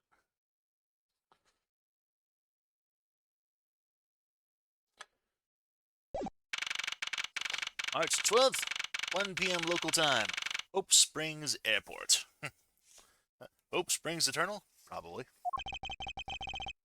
I knew that once we had landed, I'm supposed to let the local police take over. Thanks to Miss Tenero and Miss Melee, I was able to preserve the crime scene. Just can't shake it. I wasn't able to talk with Miss Tenero in private. So I'm left wondering just what was she up to? Why did she do what she did? Must be a way for me to continue my investigation.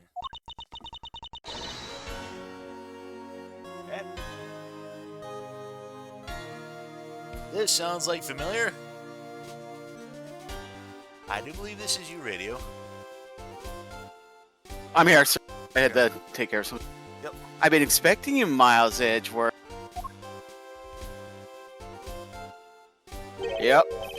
Franziska, I thought you were still in Germany. I go where I am needed. And whenever there are criminals to be caught. Her name is Franziska von Karma, daughter of my mentor Manfred von Karma. She, like myself, is a prosecutor. You heading up this case? It would be a bit of a relief if you are. Don't you try to flatter me, Miles Edgeworth. I'm placing you under arrest. What? What? Quite frustrating, actually. I had hoped to exact my revenge on you in a different venue. But I'll have to take what I can get. I never thought I'd see the day when a disciple of the House of Von Karma would become a criminal. Have you no shame? Wait, it's all been a misunderstanding. I didn't kill the victim. Misunderstanding? I heard all about the murder over the police radio from the captain himself. You waited for the victim on the first floor and then beat him to death. Franziska, do you honestly believe that I killed a man? I suppose I should reserve judgment until after I have investigated this for myself. I can put your arrest on hold until then. That's as it should be. Huh. I don't need a lecture on how to perform my duties from you of all people.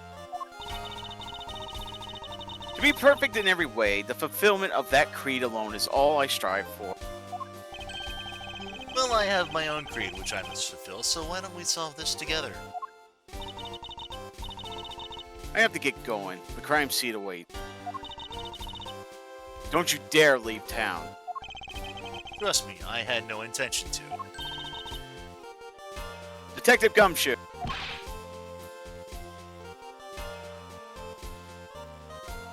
I think this is you, DM?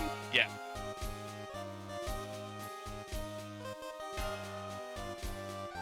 Oh, is DM not here?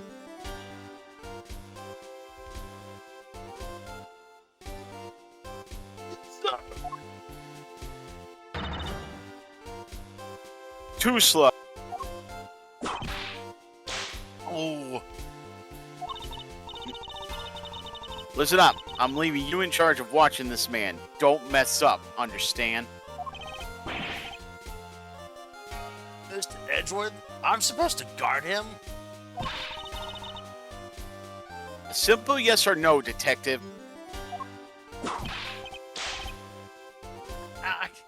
Yes, sir. Understood, sir. You just leave it to me. Miles Edgeworth. If you interfere with my investigation, I'll arrest you on the spot. Are we clear? Now then, if you'll excuse me.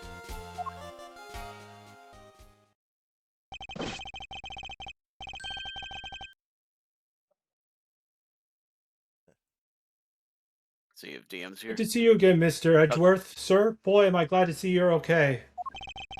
Thank you, Detective. It was kind of weird that your voice kind of changed for a small minute there, but everything's fine. I believe in you, sir. You can lean on me. I'll get you through this. I have to admit I'm a bit curious as to what Franziska's up to. Maybe I ought to ask the good detective. Very well, in that case I have a few questions for you. Before we do that, this guy might look a little familiar. Aw. Looking from behind, I think I've seen this man somewhere before. I forgot who voiced him. It was Ben. It was Ben. In Soviet Russia, world flags lunchbox as you do!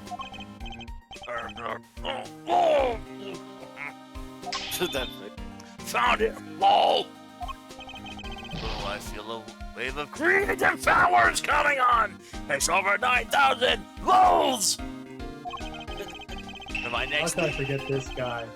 my next Leeds movie, it's going to be The Steel Samurai, Warrior of Neo Old Tokyo, versus the World Samurai Champion Earth. It's gonna rock, sir. So many boxers. So the Steel Samurai's fighting Illy getting a movie. Yep, that's all I wanted to talk to him for. That was the only character I cared about. Yeah. So how's the initial investigation going? We just shipped the body off to the coroner's office. We're taking statements now, sir. It sounds like Franziska. She was always good at quick responses to a case. I'd say she was a little too quick, sir. Oh, how so? I rushed over as soon as I got word on the affair, sir. Somehow when I got here, he was already here barking orders at everyone. Quite creepy, as though she knew there had been a murder or something. And it had come in advance to wait your flight's arrival. That is sort of odd. She did show up rather quickly, and out of the blue at that. Plus, I still don't know why she's here in America. There must be some backstory to all of this. This take place during Ace Attorney 2. I want to say that the events of this game take place almost immediately after the events of the third game. Okay. This one, Karma, just kind of popped out up at the prosecutor's office about a week ago, sir. Something about chasing down leads related to an incident. No details? I talk secret hush-hush, though she can't talk about even with me, apparently. Knowing her, the only type of talking she likes to do is with her whip. Plus, I doubt the top secret part was what stopped her from talking to you, Detective. Although I wonder if her case has anything to do with mine.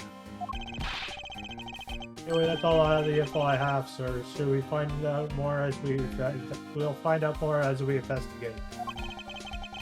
Yeah, it's high time to resume the investigation. Starting with talking to the people involved in this case afresh. Yep. To the left, yeah. March 12th, 1:37 p.m. Flight G390, second floor, first class. So you must be the captain. I think you were yes, the captain. I am. Oh, who? Ben? I think Ben was, because remember that PR, I think, Oh, was you. Why, yes I am. And who might you be? I am the prodigy prosecutor Franziska von Karma, and I have a few questions for you. I always thought you were going to say Predator. I just Don't you dare, Captain.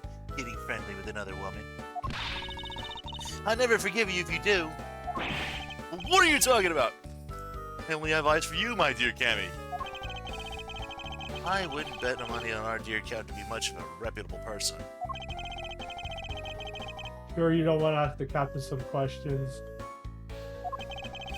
He was in the cockpit the entire time. I highly doubt he would know of anything of use. Anyway, I'd like to lead that type of witness to Franciscan or Whip. I don't know. I think it might have been the captain. Just a hunch.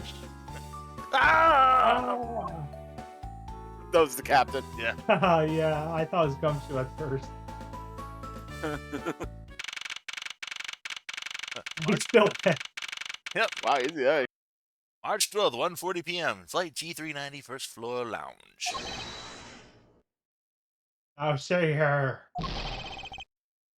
Ah! Sorry. I'm so sorry. How long do you intend to hold me? Is it possible for me to be the colonel I tell you? Mr. LeBlanc. Oh, it's you. This man is up to stop me from going. Time is money. I only have 1 second to waste here. Alright,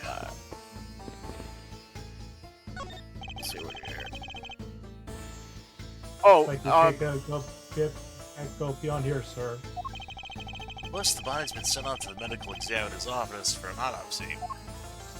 wait, Ben, before you talk to anyone, return to Edgeworth's seat before talking with LeBlanc and examine the book and chessboard to receive the achievement A Prosecutor's True Passion.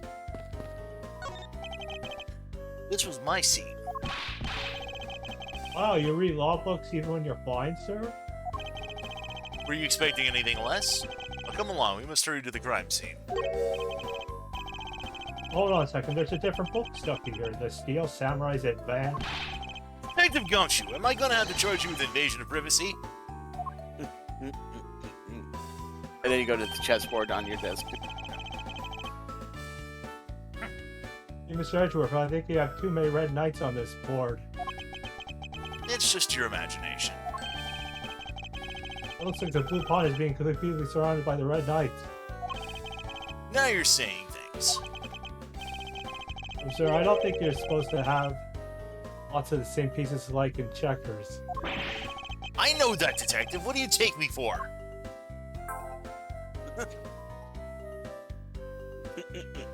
Alright.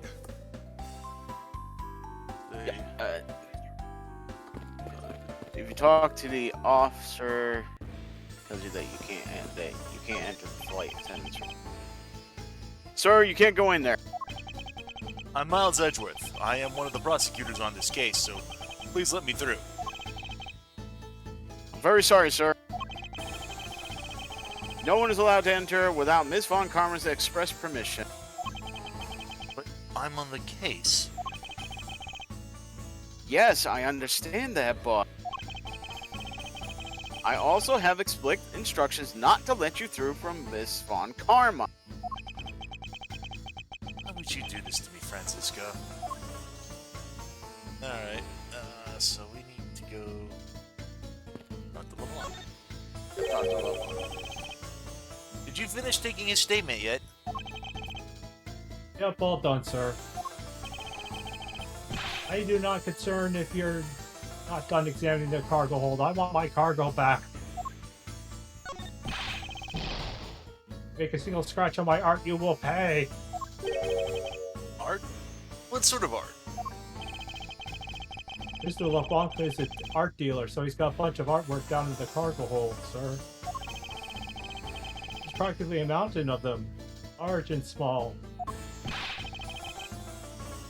Both costumes and stone statues. I sell all kinds of unique art. Old costumes? Speaking of which, Mr. LeBlanc's hat. Looks kind of like that other piece of cloth.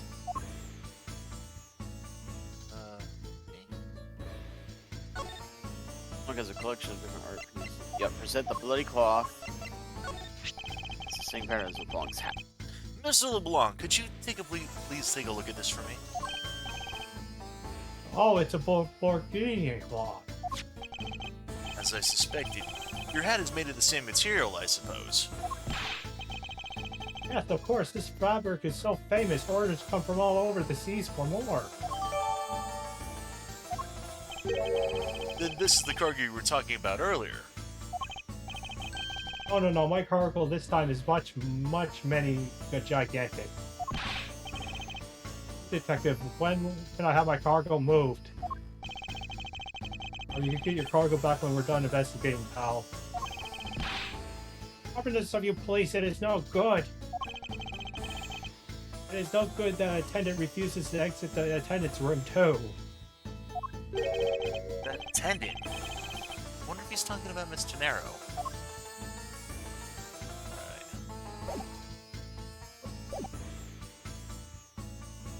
So... There's an option for Gennaro if you go back to him. Alright. See that. Now, what did you mean by that attendant, Mr. LeBlanc? I was taken into the attendant's room for her interview. And then they still have not come out. They make no sign of coming out either. Let's finish with my own interview much earlier, quicker than her. Why is Miss Tenero's interview the only one that's taking up so much time? Oh, there we go.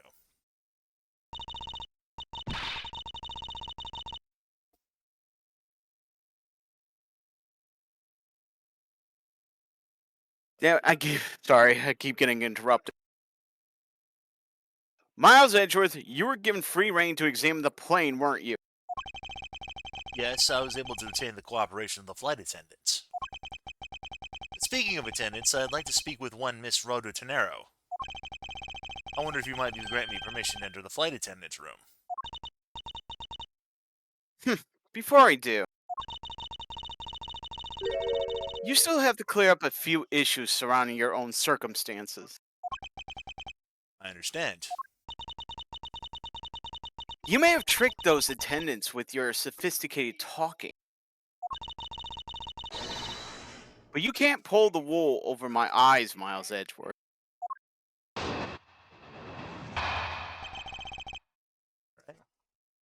Franziska's logic.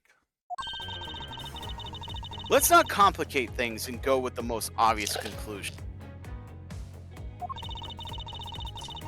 The scene of the crime was here, in the very lounge the body was discovered. From the time the victim was seen calling for an attendant until his body was found. The only person in this lounge the entire time was you, Miles Edgeworth. This unmistakably makes you the likeliest suspect. The likeliest suspect, Franziska. Do you have a problem with that? No, but it's not like you to use such vague wording. You're usually a bit more absolute. I'm simply trying to watch out for you. Or is my kindness too hard for you to comprehend? Thank you, but your leniency is unnecessary, for I will prove my innocence soon enough. If I want to continue my investigation, I'll have to break her line of logic and fast.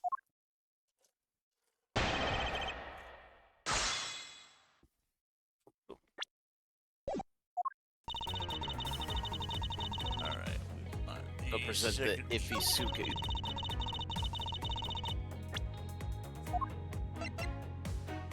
Objection!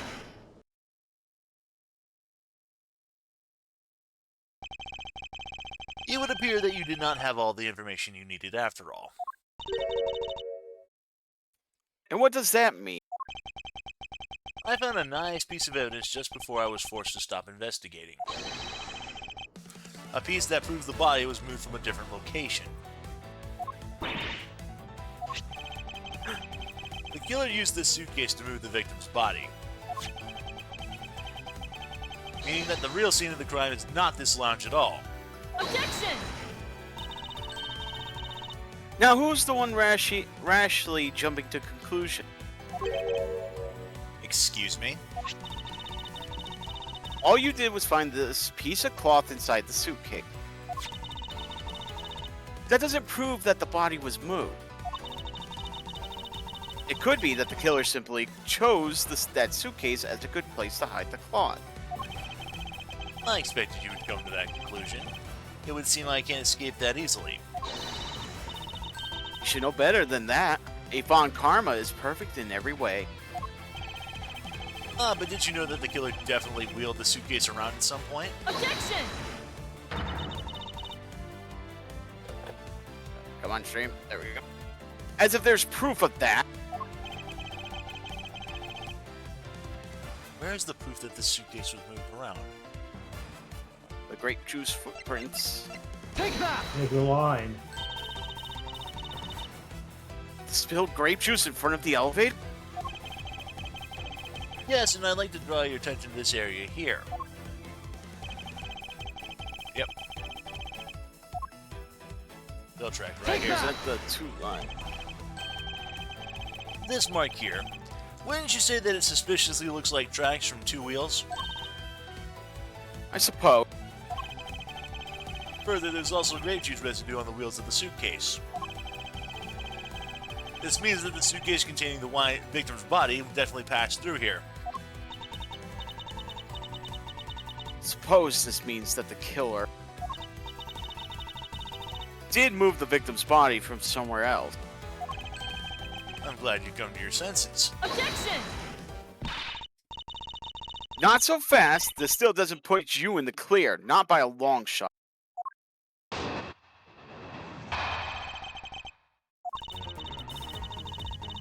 You prepared yourself and acquired the piggy bank before the plane hit that turbulence. And then you waited for the victim in the lounge where you beat him to death. Then, while you were in the elevator with the victim's bodies, Then, while you were in the elevator with the victim's body stuffed into the suitcase, the plane hit that patch of turbulence and outflew the body from within the suitcase. With no way out, you hastily put the suitcase back where you had taken it from, and pretended to be the discoverer of the body. Not a bad bit of logic for something you thought of on the fly. Just what are you insinuating? That I will show you exactly how flawed your logic is. No matter how strong of a face you put on, not even you can hide your fears from me. I'll expose the flaws in her logic in one fell swoop. Yep. Yep, the piggy bank. Yep. Yeah, the first flip. Objection! The fact that you took this piece of evidence into account in your testimony is to be commended. Your legal prowess is certainly something to be feared. Evidence and logic. Essentially tools that those who would stand in a courtroom must learn to master. But what if there was a fake piece of evidence thrown into the mix? A fake? This Captain Hugo piggy bank. It's just such a fake. It is not the real murder weapon. What? The timing of when the bank was taken from the shop is important. And it was taken after the turbulence had occurred. But then, what about the blood on the bank? What do you make of that? Assume it was added after the murder when the killer fabricated this weapon. Looking at it this way, the killer basically did three things after the turbulence.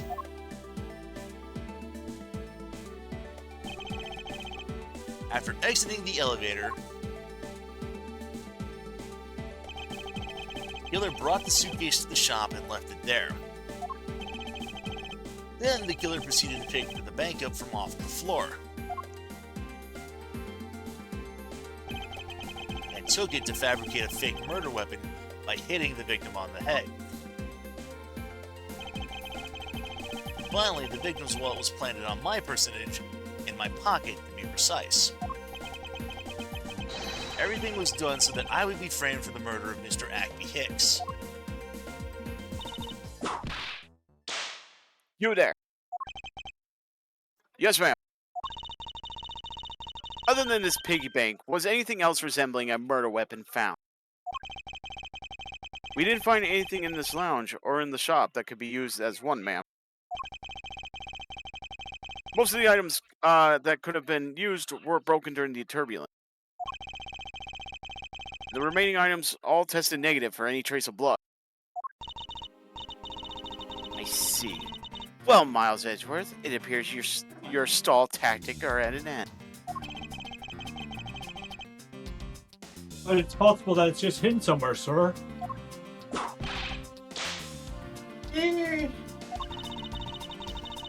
The criminal had wanted to hide the weapon in a safer place. I think the weapon would have been hidden in the same place as the bloody claw. Exactly what I was thinking. Because the cloth was hidden inside that suitcase, it signals to me that the killer had not prepared a more secure place to hide the evidence. Which means that the real murder weapon is either still on the murderer's personage, or is still at the real crime scene. Objection! There's one more possibility. And that would be? That the piggy bank is in fact the real weapon. But didn't we just... Let me finish. The killer took the bank out from the display case before the turbulence.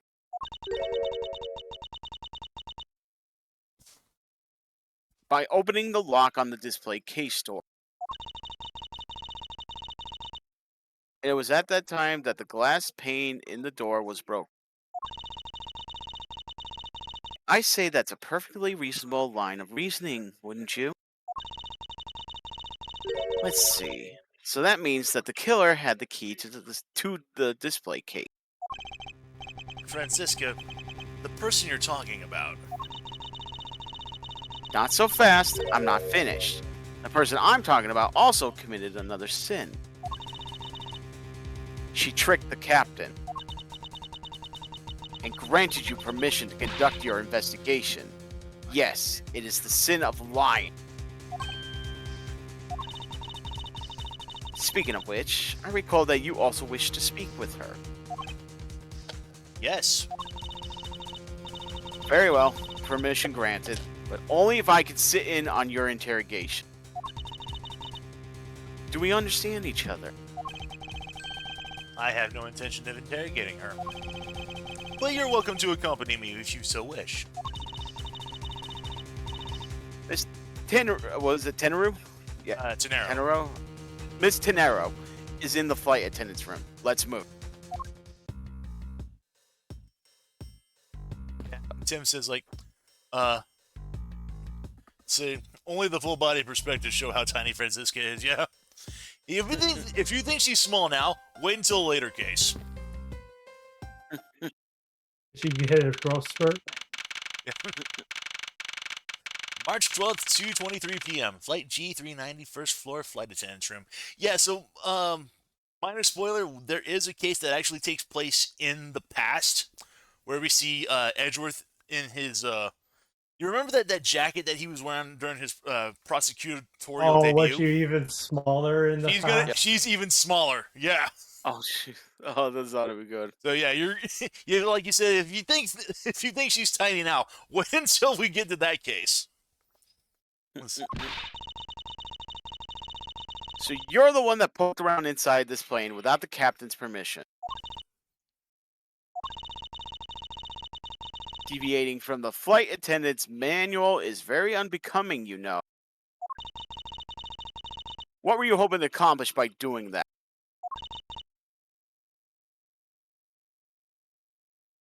GG.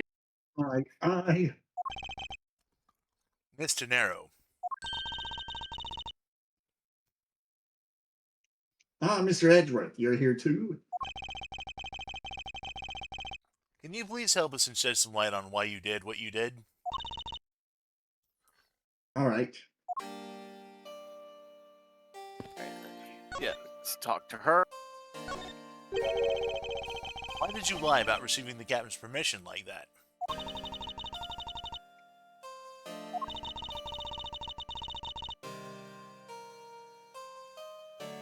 because I didn't think I'd be able to get his permission. What do you mean?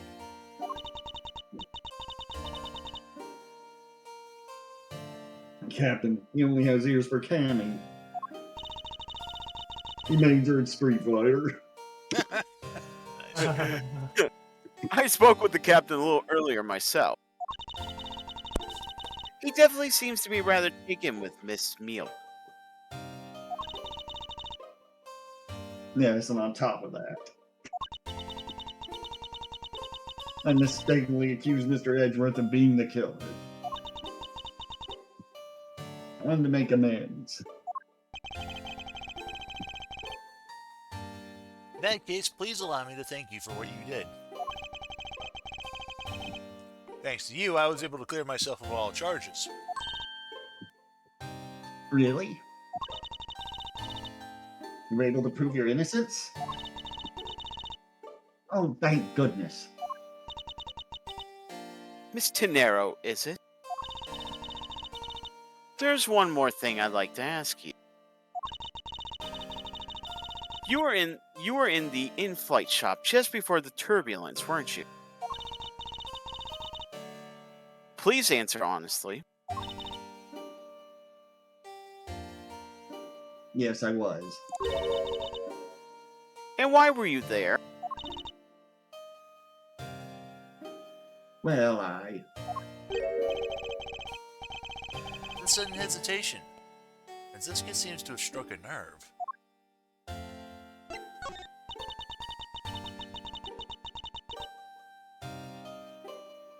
All I did was go check up on the shop like I always do. You're saying it was for work then?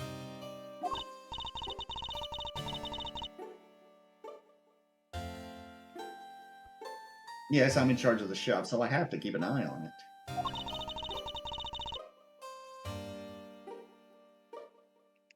I don't have any reason to go there otherwise. After your visit to the shop, you paid a visit to the room, correct? To this room, correct? Yes, I came back to freshen up and adjust my makeup. I'm sorry, but there isn't much else to tell.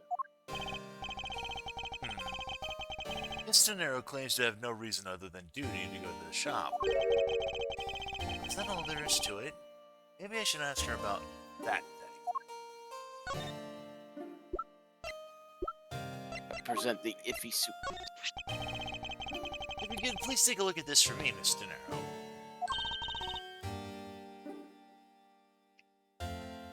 Oh, that suitcase. Yes, about this suitcase. You're the one who designed it, right? I think I figured something else out about it.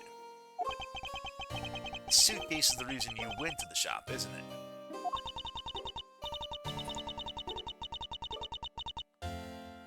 There's nothing you won't find out eventually, is there?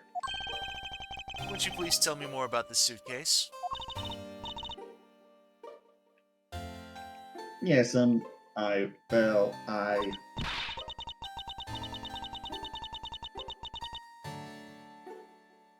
was interested in seeing how the suitcases I had designed were selling.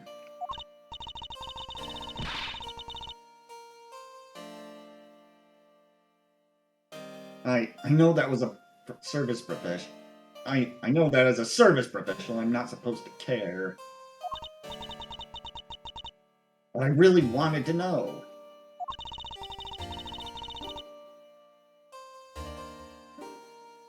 And I was glad to see that it was the last one there.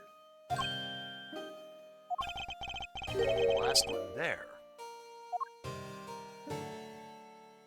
It was taken while she went back there. So you're saying, Miss Tenero, that the suitcase in question was the last one?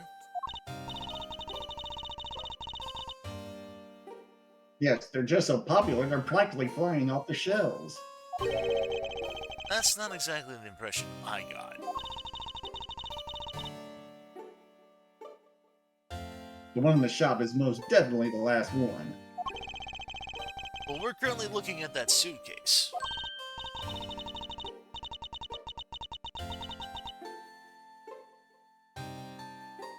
Really? Then I guess we sold all of them. Thank you very much for taking the last one. I didn't say anything about buying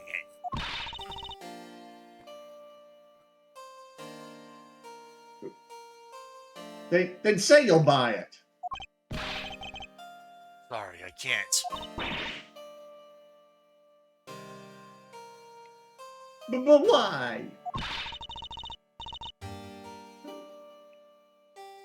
I think it'd go great with your complexion, Mr. Edgeworth. It really suits you.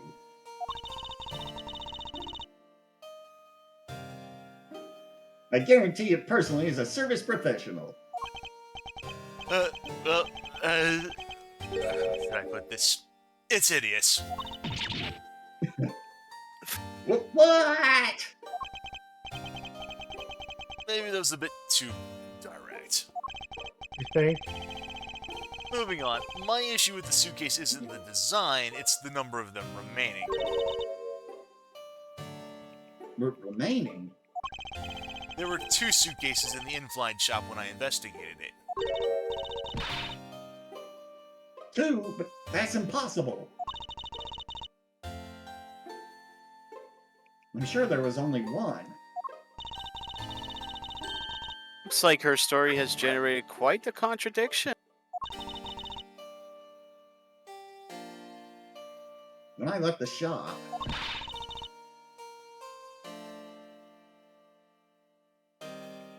I'm positive there was only 1 suitcase left.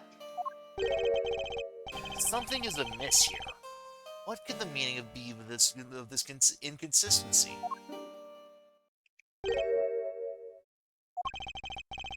By the way, Miss Tenero, what is one of those suitcases doing here? That's... I thought you said there was only 1 left. That one is,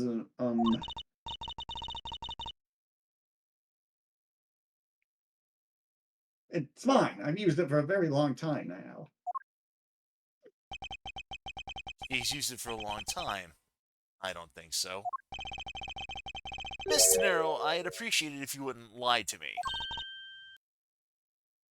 Excuse me? I don't believe for even a 1 moment you've used this for a very long time.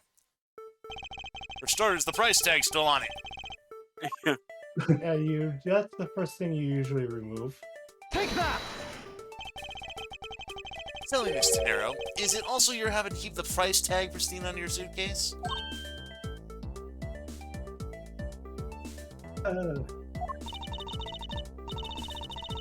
What is the meaning of this? Why would you lie about a suitcase?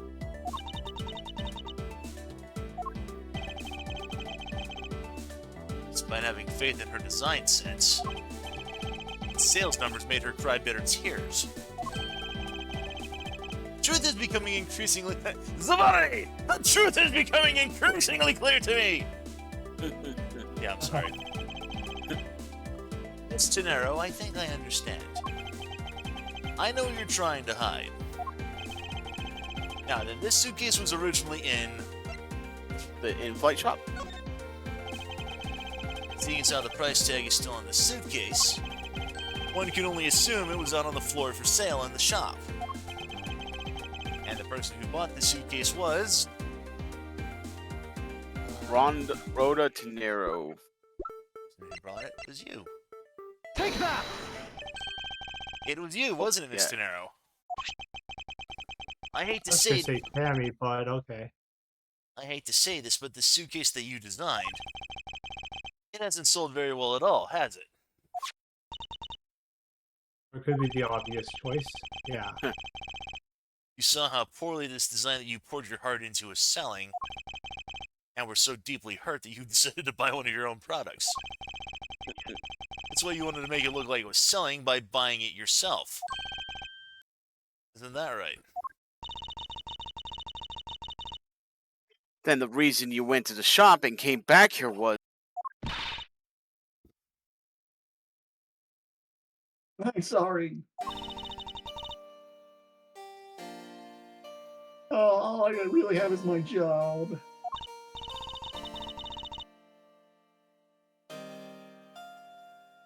I was overjoyed when my design was chosen. Thought that maybe I finally accomplished something. But the suitcases didn't sell. It's because of the design, isn't it? All because it's, as you put it, hideous. I can't say they chose a great place in which to sell them either. We weren't selling a single one, they were just sitting there collecting dust. I felt so bad seeing them there day in and day out.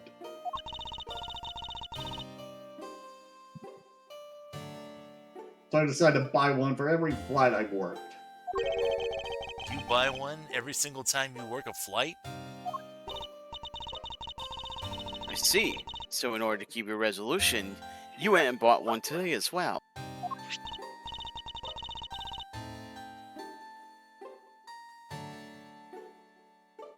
Yes, and here's my receipt for that purchase. This receipt is clearly timestamped at 5:40 a.m.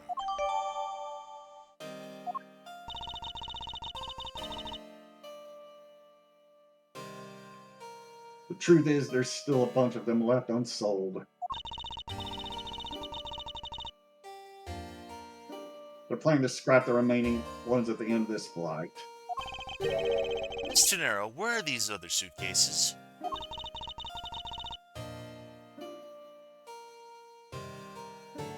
They should all be down in the cargo hold. Then the suitcase the killer used. Could very well have come from the cargo hold.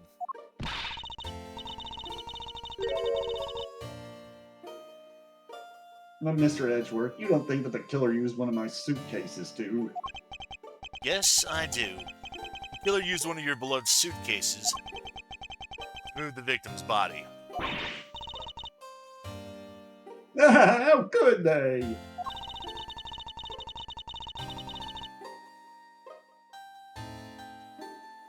Those suitcases were meant to be faithful partners to our passengers on our trips. Also, I want to take another thing here. Oh, they weren't going to be used anytime. Like, Any other time. so, the suitcase here is $1,200. I mean, like, I would like to think that's probably another reason why they weren't selling is because suitcases generally don't go for that much. It's in yen, but that's dollars, so no go. Well, even if it was yen, I mean that's still what. Suitcases. Oh wait, that's the same one. Yeah, even if it wasn't yen, 1,200 yen to USD is like $7.75 practically. So. That's all I ever wished for them to be. Miss Tenero, is there any other way to get to the cargo hold other than the elevator? The only other way is just through that door there. I knew it. And what about security?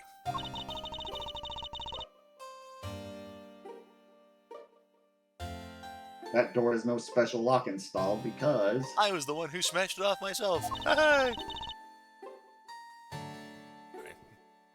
Let's enter this room. You need a special keycard that only crew members have access to. Which means that the culprit is someone who can enter this room, eliminating the passengers and leaving only crew members as potential suspects. I can't believe it. Yes, Francisco? Going on these wild goose chases, you're a disgrace to the Von Karma name. And what do you mean by that?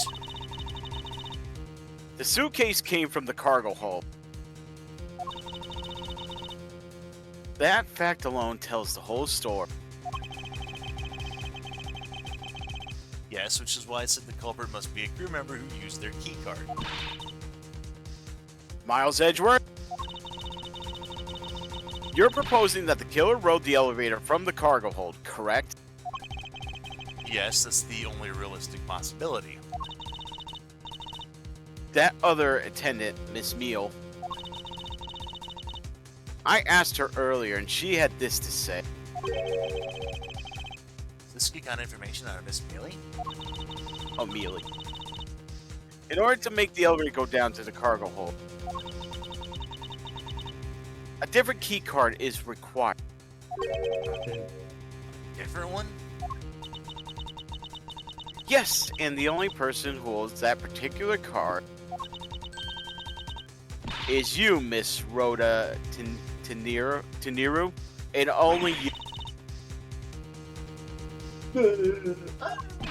Teniro. Sorry. What? Yeah, I'm sorry if I... Is this true, Miss Tenero? Oh, locker, not under person. Yeah, one captain or Mealy stole it. Yes, I keep that key card in my locker at all times. Could you please show us that card right now? Yes, hold on.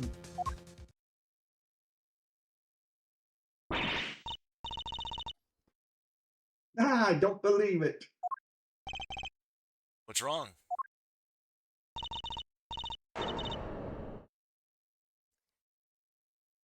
The key card, it's gone.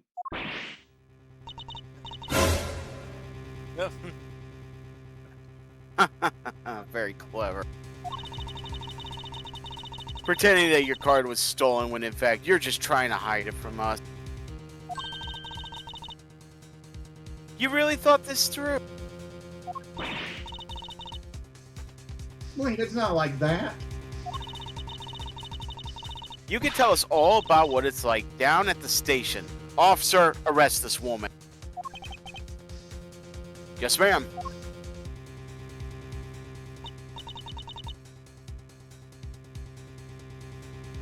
Mr. Edgeworth.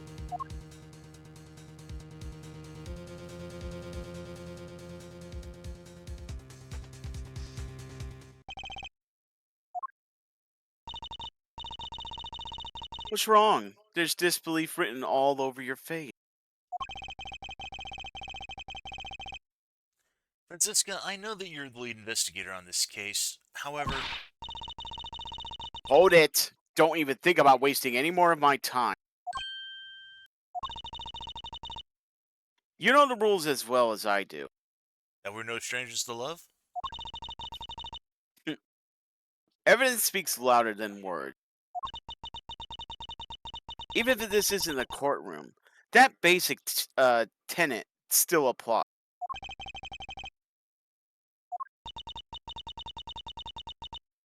I intend to investigate the cargo hold now. What will you do, Miles Edgeworth?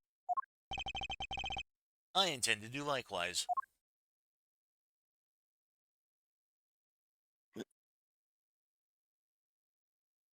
Will be continued. A lot of to be continues. Hey,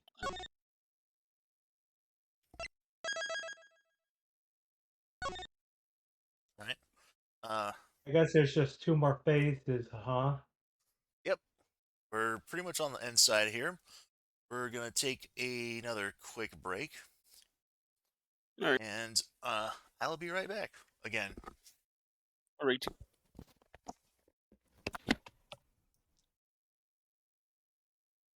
I'm just asking for curiosity's sake, but how long was I gone for before I returned for Gumshoe? Not long. It was like 2 minutes or something like that. Okay, good. Because I didn't have a clock on me and I was taking care of something else Yeah, during that's that no break. problem. I'm just curious of how much went on. Yeah, it wasn't much. You didn't miss much.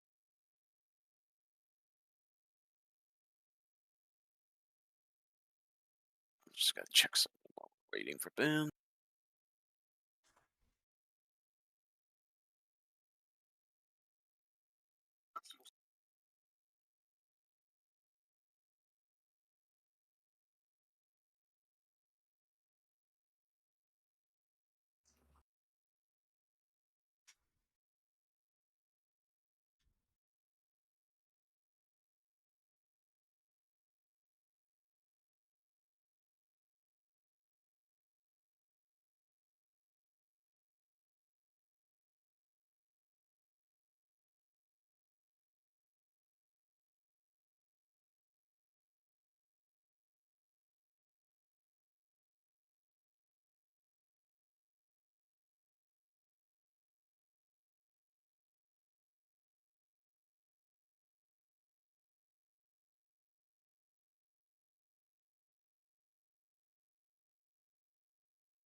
Okay, note to self: do not go back outside in 20-degree Fahrenheit weather in fucking bare feet again.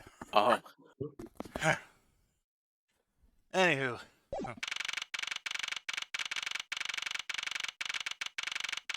March 12th, 2:52 p.m. Flight G390, lower deck cargo hold.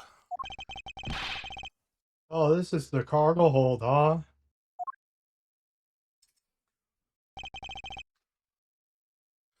It's so big, big, big. That can't be taken out of context.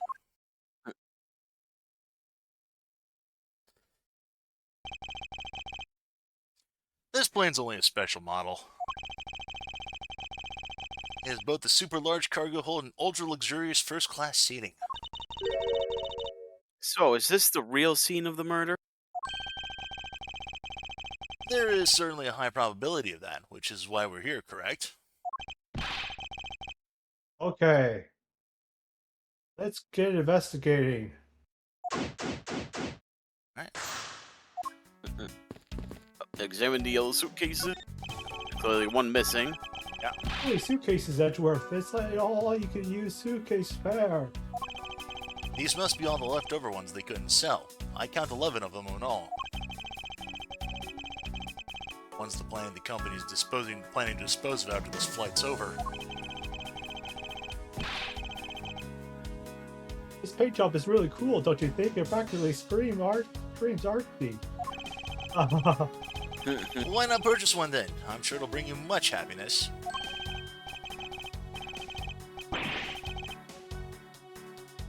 Think so? Then maybe I will. Let's see, $1,200? I think I'll pass. And Miss Tenero wonders why they don't sell. You need 2 jobs just to buy one. Although it definitely looks like one is missing. What's this brittle substance I'm stepping on? A bunch of glass fragments? Now examine the black suitcase. What's this with the suitcase, pal? It's what the victims checked in, sir. So this suitcase belonged to Mr. Hicks. I don't think he'd mind if we took a closer look. Nothing out of the ordinary in here, sir. Wait, a file? There's a photo of Miss Von Karma in it, sir. Looks like a profile on Franziska. And then you go talk to Francis. Why would Mr. Hicks have a file on her? Explains why she wanted to come immediately. So you arrived at the scene of the crime before Detective Gumshoe, correct? And then you began to immediately direct the investigation. Seems to me you were already here at this airport for something besides this murder. Yes, I would. I've been following a very large and involved governmental level international crime. But it's much too large for one person to take on alone. So it was decided that I should form a joint investigation with Interpol. Interpol's involved? It's a top secret operation, so I really can't tell you any more than I already have. Yep. Then you can start connecting some logics.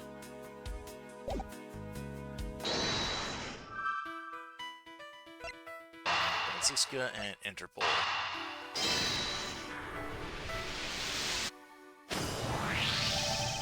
Now, why would Mr. Hicks have documents profiling Franziska? Oh, I know, I bet he's a big fan of her. Franziska said that she had come to this airport as a part of an Interpol investigation. Oh, maybe Mr. Hicks had heard she was coming here and followed her. Detective, I think it's more likely that Mr. Hicks was, in fact, Interpol Agent Hicks. I think Franziska has some explaining to do.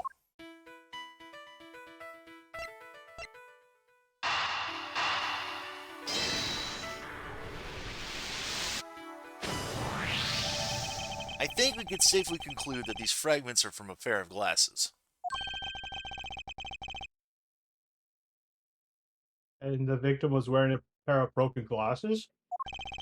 Exactly what I was thinking. I'm sure that the shards would match up perfectly with the remnants of his glass's lens. Ergo, the victim was here, just as I suspected. Well, you're saying the real scene of the crime was here, sir? Isn't that what I've been saying for a while now? Or is it? I didn't know that. Perhaps it's a bit early to draw that conclusion. However, I believe that the probability has just skyrocketed considerably. All that's left is to find the murder weapon. Now you talk to Francisca again. You came to this airport to rendezvous with the victim, didn't you? Nonsense! What are you talking about? We found a profile detailing information about you in the victim's luggage. I suppose it was prepared for him so that he could recognize you when he landed. Which makes him not Mr. Hicks, but rather Interpol Agent Hicks. Isn't that correct? Should have known you figured it out, Miles. You're not as stupid as that oaf right next to you. But it looks like they got to him first. So you really did come here to receive an Interpol agent, then? Yes. Agent Hicks was on the trail of a very large international smuggling ring. He went undercover to investigate this crime. And it was I who put him in on this case. I was supposed to receive a call from him on his cell phone once he had landed. I never expected to receive a call about his murder instead. I think we now have pretty definitive evidence. Agent Hicks came down here to the cargo hold. What was he doing down here, sir? There's nothing but luggage. Oh, I get it. Maybe you forgot something in the suitcase and came down to get it. You idiot. Oh. Agent Hicks came here for a work-related reason. Of that I am sure. Yes, I'm sure he was here to investigate the smuggling operation he was observing. Francisca, do you know exactly how he intended to pursue his investigation? No, unfortunately, I was going to find out from him after he landed. I see. But this raises another question. A normal passenger can't access the cargo hold on their own. Agent Hicks must have identified himself to a member of the crew. Oh, that was me. Oh, that's me. Oh, I'm sorry. And entered the cargo hold with that person who let him in. Hey, sorry. The- Yes, and then he was murdered here. The glass fragments in his broken glasses are a testament to that. And then, The killer put Agent Hicks into one of the spare suitcases and they entered the elevator. But while they were riding it up, the plane hit that patch of turbulence. Because of the intense shaking, the suitcase popped out and Agent Hicks's body flew out. At the same time, his wallet fell out of his pocket, spilling its contents everywhere. Which explains why there was money scattered all over the elevator floor. I think it's pretty easy to say who the culprit is at this stage. Wait, really, sir?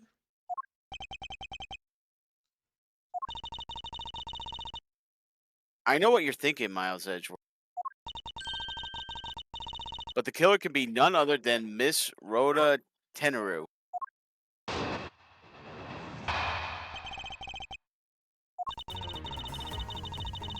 If I was a crew member, any one of them could have shown Agent Hicks to the cargo hold. But the point to keep in mind is the key card that allows the elevator to come down here. I'm sorry for the barking in the background. I can't fix that problem. I don't even hear anything. Oh, that's good. The only person with such high level access is Miss Rhoda Tenere. I say that's a pretty decisive piece of information, wouldn't you?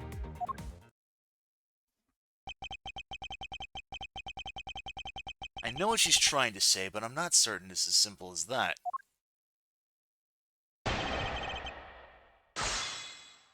And press the second statement.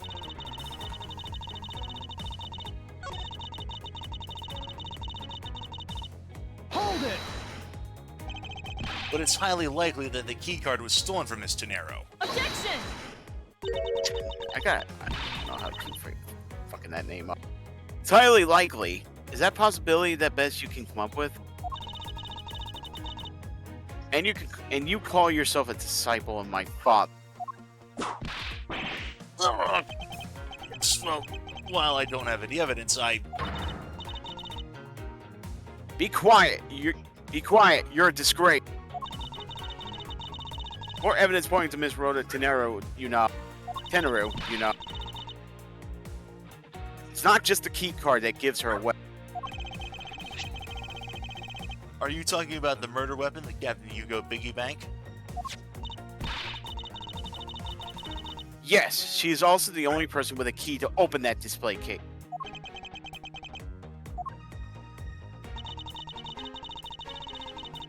Oh, is this new dialogue? Yeah. Oh yeah, it is. Further, there's a matter of the key to the display case that held the murderous bank. Hold it! But that is a fake. Stop right there, Miles Edgeworth. You don't have any proof that this is just a red herring. You must keep on insisting that it's a fake. Then what is the real murder weapon and where did it go? Speechless, I see. That's not a surprise. After all, you know what we've searched. You know that we've searched the entire cargo hold and came up empty-handed. There must be a way. There must be something that can help me rule out this piggy bank as the murder weapon. What should we examine further to help us ascertain the authenticity of the weapon? The body. Francisca, I think you were too quick to jump to your conclusions. Oh, was I? Yes, we don't even have the autopsy results yet. How can I not say that you made a snap judgment when you have yet to even see if the wound on Agent Hicks's head is consistent with the murder weapon itself? Scruffy! Yes, ma'am. Contact the medical examiner office at 1. I wish to hear the results of Agent Hick's autopsy. Yes, sir. Poor Gomju.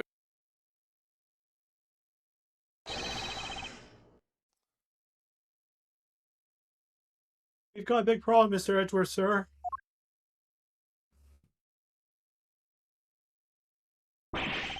What is it, Detective? They're still doing the autopsy, but they said that they already know this one for sure. Report now. Doc said it's one giant bruise from a beating from his shoulder down to his mid-back. Victim's shoulder to his mid-back? He was beaten over such a wide area? Well, I'd say maybe it's a sign the killer had a grudge against Agent Hicks.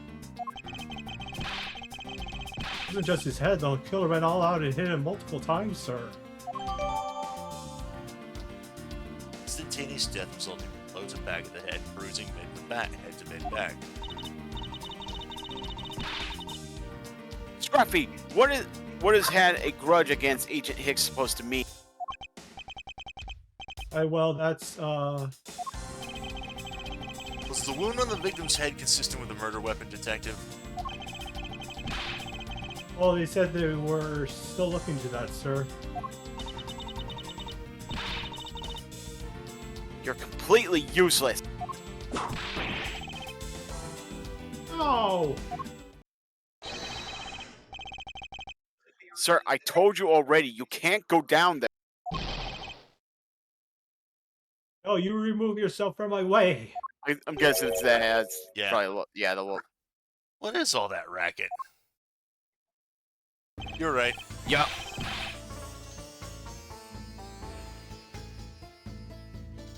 Hold on. My luggage, my cargo, they're mine, and I demand you return them to me. We're still investigating the cargo hold. Please understand and have a little patience. I suppose there's no choice.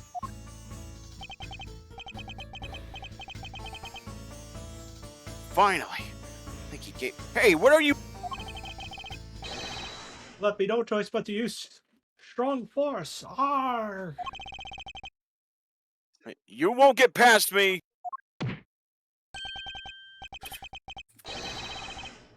This is... Wait, that's it. So that's what this whole thing's been about. Further, there's a matter of the key to display the case that held the murderous bank.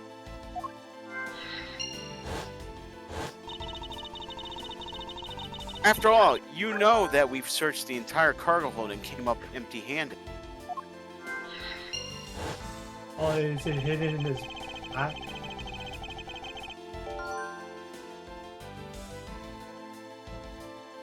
Doctor said it was one giant bruise from a meeting. Oh, was I supposed to read that? Damn. Yeah, that's fine. I looked away for one moment. That's alright. Connect cause of death with Mr. Iffy Piggy Bang. Oh wait, it was this... Allegedly, the killer struck the victim many times over, which is why there's extensive bruising over such a wide area. Is that really the correct conclusion to draw from the evidence?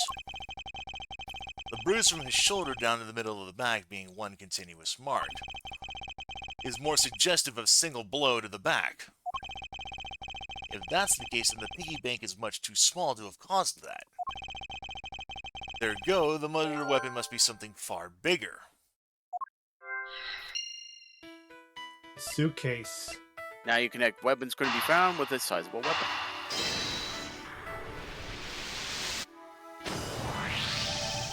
If we're looking for a rather large weapon, you'd think it would stick out. But so far, we haven't found anything that resembles a weapon of any sort. Perhaps, just perhaps, it's something we all overlooked from the very beginning. Because normally, it's too impossibly big to be taken into consideration. What is this all about? Was he trying to jump his way down here? Franziska, What? What do you want? I found it, Franziska. I found the real murder weapon. You did? You really jumped. We didn't realize it until now, but the answer's been right in front of us this whole time. He might be hurt. We should go check on him, sirs. There's that pompous attitude of yours again. You should learn to drop that habit. I love how, like, Gumshoe's the only one who's even remotely concerned with that Borginian guy.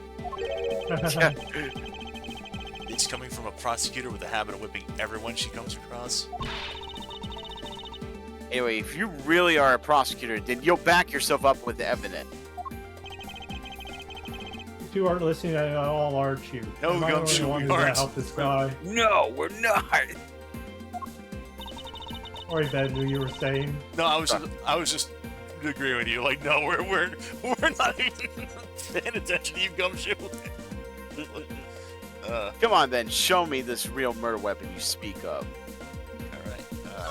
You'll have the evidence to show it. Oh, we don't have the. Can I? Wait, weapon's gonna be found. Yeah, because it says, however, we don't have evidence to show it. The cause of death was not caused by bleeding; it was caused by free fall. Yeah, so you can't really show. No, I can't. You know, I can't. Damn. I thought it was the. The suitcase. Okay, yeah. Is there a way to get out of that, or?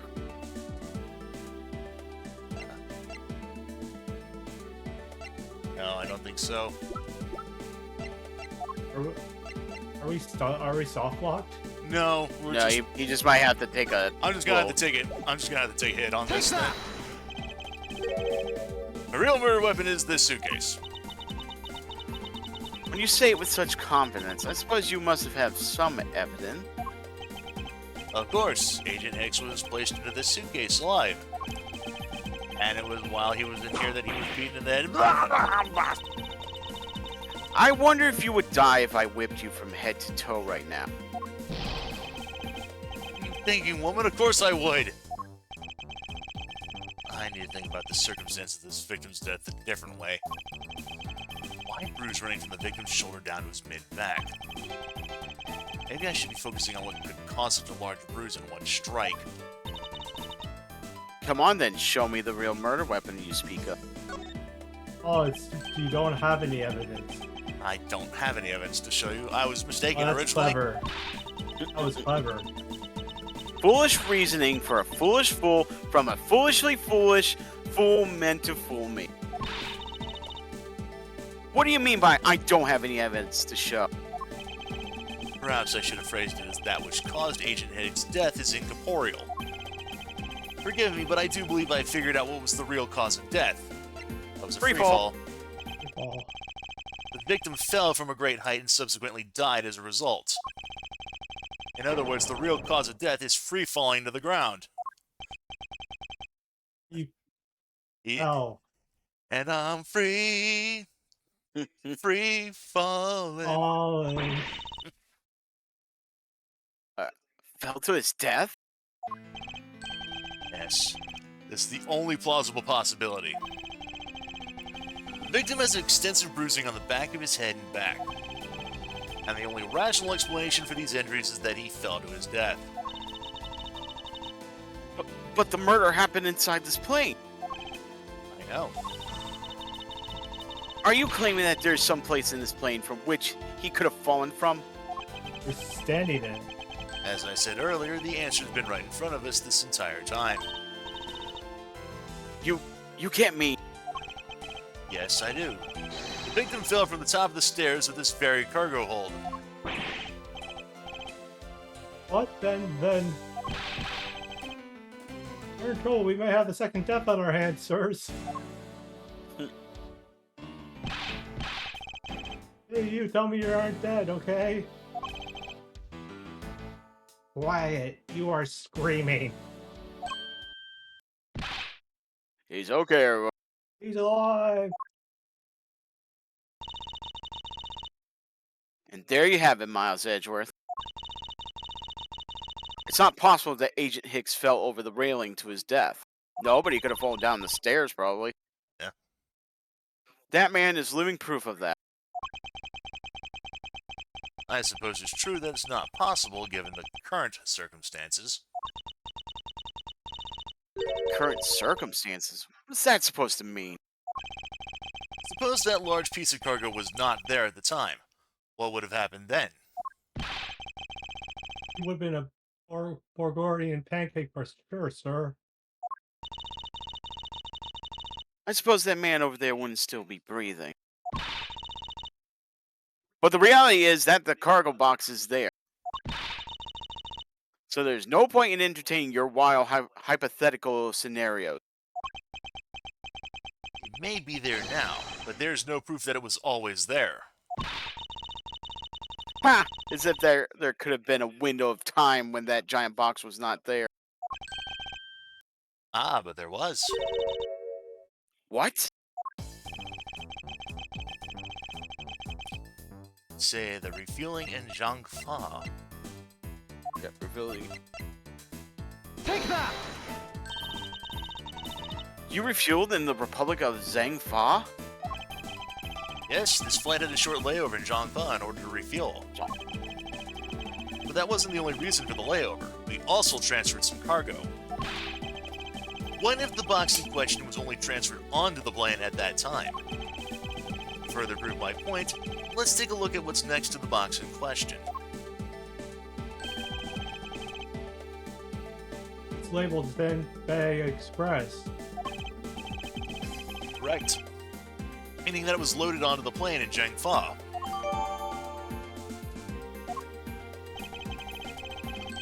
Now, one of the boxes in question was also loaded on at the same time. It would mean that the box was not here in the cargo hold during the Europe-Zhangfa leg of the flight. Making a clear drop from which Agent Hicks could have fallen to his death entirely possible. Ah, but your theory is still very far-fetched. Then allow me a chance to prove how very likely my scenario is. My first order of business will be to examine that piece of cargo in more detail.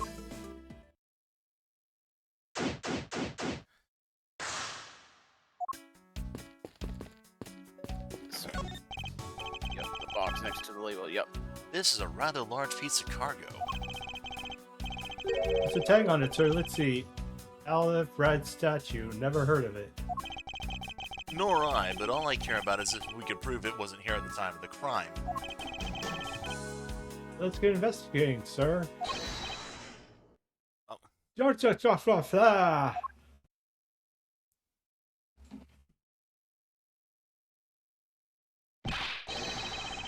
Look here, do not go about touching my possessions without any permission. Don't rush up the like that, pal. So this belongs to Mr. LeBlanc, does it? I should see what else I can find out from him. Examine the large piece of cargo. Yep, talk to him. I take it that this large piece of cargo belongs to you then, Mr. LeBlanc. Of course it's mine. I shipped this fine piece of art from Europe. This Aleph Red Statue is worth 10 million cents. No, maybe much, much more. You do realize that 10 million cents is only worth $1,000 in Europe, in USD, right? Not in his country, apparently. Mr. LeBlanc's reason for choosing this plane must have been the large cargo hold. 10 million cents. I suggest you start trying to calculate how many packets of noodles that makes, Detective. Lord, how did you do that? I like to keep getting better and better. It's seen right through me every year. Well, I grow with each revolution of the planet around the sun. I have the distinct impression he continues to madly spin in place. This is Edgeworth, so that's 10 million cents. Is that euros or in dollars? Does it really make a difference to our case? Mr. LeBlanc, there's a chance that your cargo is related to our murder case. I was wondering if you would permit us to examine it a bit closer. It is a very valuable piece of art, so no, there will be no touching. Okay? So now go into logic mode and connect smuggling and valuable piece of art.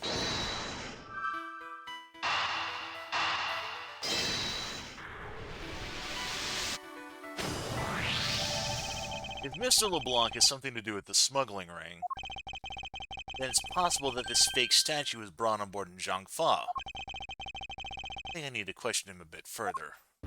Yep, and talk to him again. About your statue, Mr. LeBlanc. I wonder if it might be a fake. What? How dare you say my art is fake? I suspect that your statue might be the target of an international smuggling ring. Don't say such fantastical things. Those thieves would not dare. I had the certification on my cargo right here. Oh, do you mean the cargo certification Do you mean the cargo certification document? Mr. Zinc LeBlanc, why didn't you say so earlier? Please show it to us at once.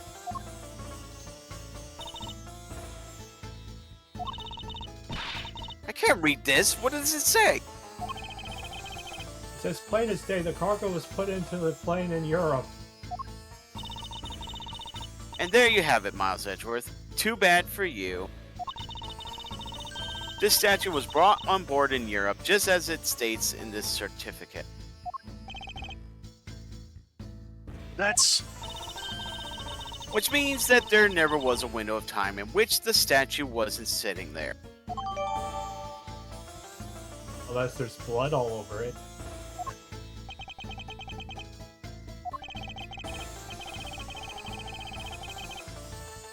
I respectfully disagree. We can't discount the theory until I see the statue for myself. Oh, then you can have your wish. Look at it yourself and be amazed. I know I've seen this somewhere before. This is Aleph Red? It's all such a feeling of art, I could practically smell it. This statue has a high amount of historic value. After it was unveiled at the museum in Europe, I brought it to this country to exhibit it. Yeah, I took a quick look on the 10 million cents thing, so apparently, yeah, if we had the amount of pennies of 10 million cents, it would equal out to $100,000. As EJ says, not exactly small change, but not exactly super impressive on in and of itself. I do believe a closer look is warranted here.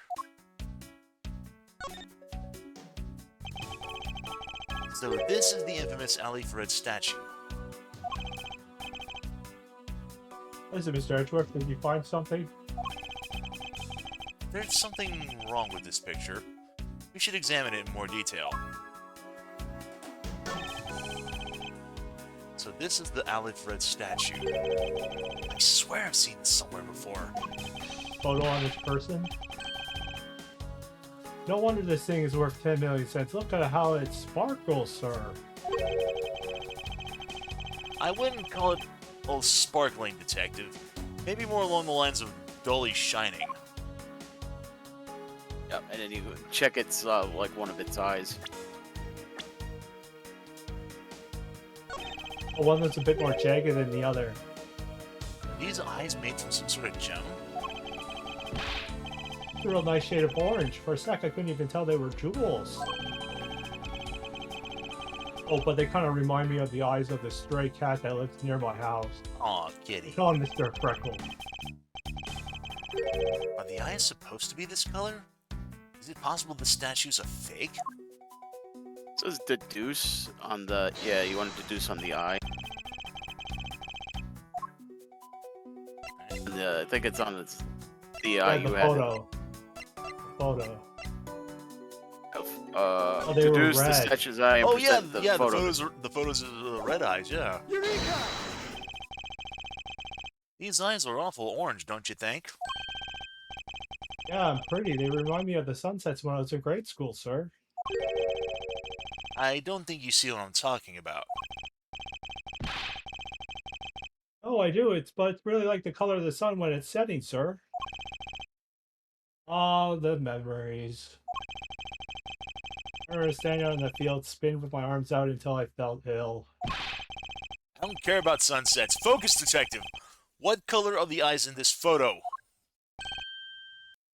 Huh? Ah, sir, the red. As I thought, this statue's a fake. Mr. LeBlanc? What do you want? What do you know? I'm a busy man. I'll allow you 2 seconds for your answer. The Aleph Red. I suppose this is your pride and joy, is it not? It's the biggest trophy on this European trip. You know why I wanted to possess this statue? Trigger started at 17 years ago. Better grab a chair, sir. Sounds like this is gonna be a long one. Mr. LeBlanc, I regret to inform you, and you have my heartfelt sympathy, but To be for what? you'll see. I'd like for you to compare the eyes. The large fella has a very bright and pretty eyes compared to you. I wasn't talking about the two of us. I meant the eyes of the statue in front of us and the one in this photo. Why the sun yelling now then? Oh! Photo of the statue on display at the museum in Europe. Ah! Now do you see, Mr. LeBlanc? The statue before us is a fake. What? I believe that further examination will be required, now that we've confirmed that this is indeed a fake. There must be some sort of proof that this was brought on board in Zhangfa. and I will present to you the evidence that will resolve the remaining contradiction. Yep. Deduce the cloth stuck underneath the statue and present the cargo from. Yep. What's this?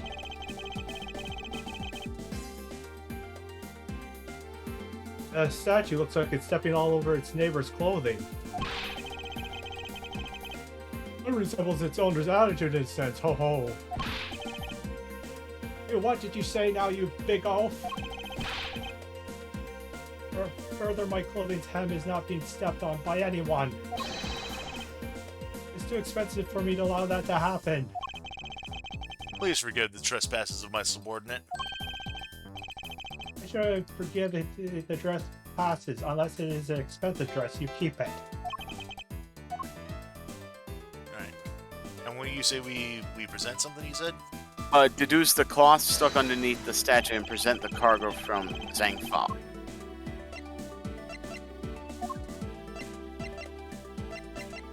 Eureka! There's clearly a contradiction here. What are you going on about? It's just a simple case of cargo cover getting stuck under another piece of cargo. Ah, that's not possible. But it is. It shouldn't be this way, but the statue is on top of the cloth.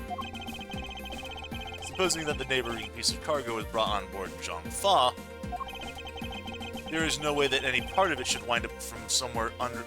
There's no way that any part of it should wind up from under something other from. Should wind up under something from Europe. Which means that this fake statue was smuggled on board in Zhangfa. But then what about the cargo certificate? Let me ask in return, what about Agent Hicks? Why did he come down here in the middle of the flight? There is only one reason why. To secure proof of smuggling activity aboard this flight. So you say, but I don't believe he had to do that mid-flight. We could have just as easily inspected all of the cargo after the plane landed. That may be true, however you have it backwards, Francisco. Sure, Agent Hicks could have waited until after the plane had landed. But he had a reason for coming down to the cargo hold. Suppose he had found the fake at the airport. It would have been after the swap had occurred. At that time, the suspicion would naturally fall under the statue's owner, who would have had no way to prove that the statue was switched without his knowledge.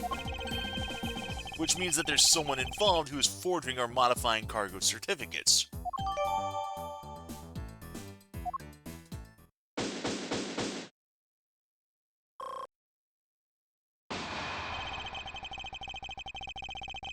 I guess the victim knew the real version of this.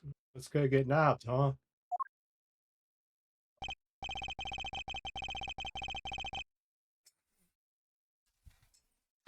Yes, while this photo could be seen as nothing more than a simple souvenir, it was in fact taken to be used as a reference document later on. Next, Agent Hicks had to secure proof that the smuggling had taken place. He came down here to take a picture of the cargo hold. A rather empty one at that, right before the fake statue could be loaded on board. Photo of the hold missing a valuable piece of cargo would have been proof enough. After that, all he had to do was hold the Zhangfa cargo crew and arrest the smuggler. Exactly. This only goes to prove my theory. If the statue was not in the cargo hold during the Europe-Zhangfa leg of the trip, there would have been enough height from which Agent Hicks could have fallen to his death. Officer! Move the statue immediately. I want a thorough examination of the floor underneath now. Ms. Von Karma, I'm ready to report my findings. Go on. After moving the Aleph Red statue out of the way, tested the area underneath it with luminol, and there was a reaction. Oh. I see. There was a reaction to luminol. an indication that there was blood in that spot. Can we stop looking at it now, sirs? It would seem that my deductions were correct after all. I suppose it would appear that way. The culprit cleaned up the blood well. And how do you think the killer did that? With that cloth, the bloody cloth? How did the killer clean up all the blood? Blood. Take that! Killer used the bloody cloth I found inside the suitcase to clean up the mess. I see. They had a need to clean up all the blood before the plane landed in Zhangfa. Yes, because otherwise the cargo crew would have discovered it during the layover. Well, you guys are saying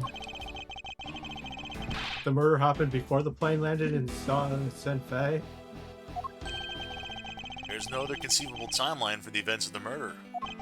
If that's true, then that does throw a certain person's testimony into doubt. If the murder occurred before we landed in Zhangfa, then this becomes highly suspect. Yep, Miss Mealy. Yep, her testimony. Yep, Miss Mealy's.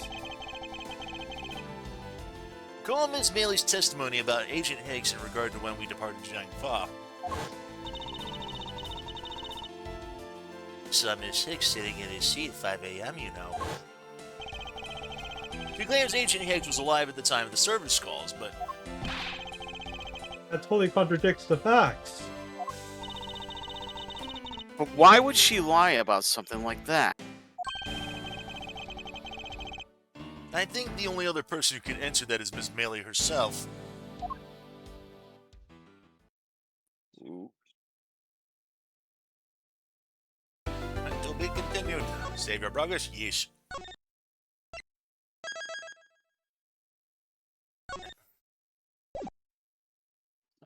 This worked out good. So we can finish this and then get us called for tonight, because Yeah. March 12th, 3:35 p.m. Flight G390 lower deck in the cargo hold. You ready, J.E.? no, this is Ben. I know, I'm just ready him for any lines his character has. Miss Melee? Miss Melee! Do you recall what you said earlier? About when you answered some service calls as we were departing from Zhangfa? Huh? You said Mr. Hicks was sitting in his seat at that time. However, that is simply not possible. Because Mr. Hicks was dead long before we ever chucked down in Zhangfa. Oh. Miss Cammy Melee!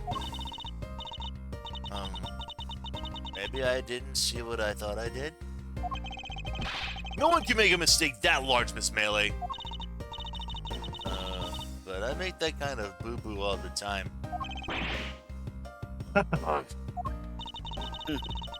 This isn't going nowhere. There must be a better way of resolving this contradiction. Can I just whip her, please? Very well. Miss Melee, if you please, tell me about your alibi during the time span. From just before we were to land at 3 a.m. and 6 a.m. when the body was found. You telling me I'm a suspect, Mr. Edgeworth?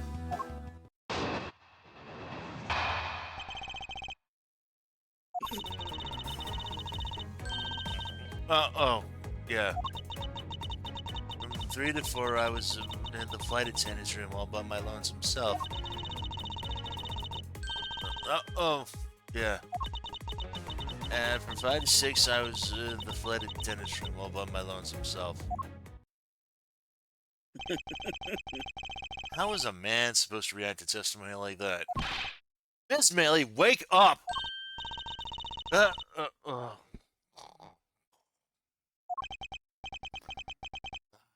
Fell asleep again.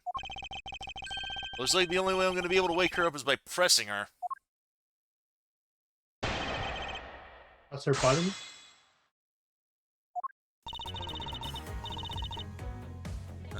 Alright, let's see. Let's present the suitcase recipient on the fourth statement. Alternately, press the fourth statement. Amy says she was the only one on the flight attendant's room. suitcase receipt. Objection! I wonder if you would be so kind as to take a look at this receipt, Miss Mealy. Receipt. What? It's for the suitcase Miss Tenero brought. But, if I may direct your attention to the timestamp, as you can see, it clearly says 5:40 a.m. Miss Tenero! Oh, now you're here, Jay. Yes. Why is the killer here? I thought you'd have her locked up by now. I requested that she be present as a witness so that we may straighten out your complex lie. Now then, Miss Tenero, between the hours of 5 and 6 a.m., you took a trip from first class down to the first floor in Clyde shop, correct?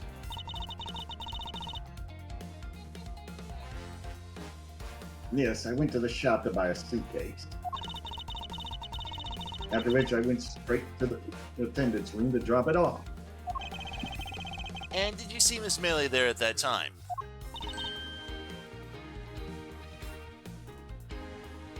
No. So, Miss Mealy, where were you really between the hours of 5 and 6 a.m.?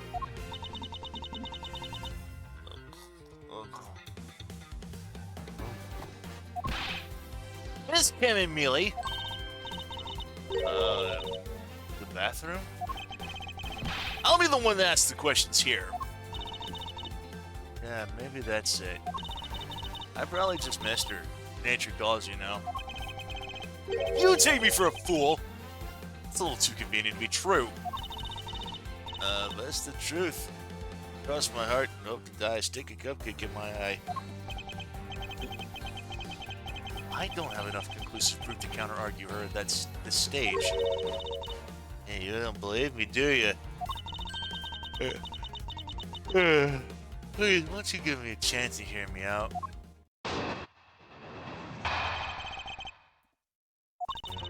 Look, I know you're suspecting me because I'm one of the crew. But then you think maybe you'd also suspect Miss Rhoda, too. She's the one in charge of the elevated keycard in the shop, you know. If you ask me, that makes her super suspicious.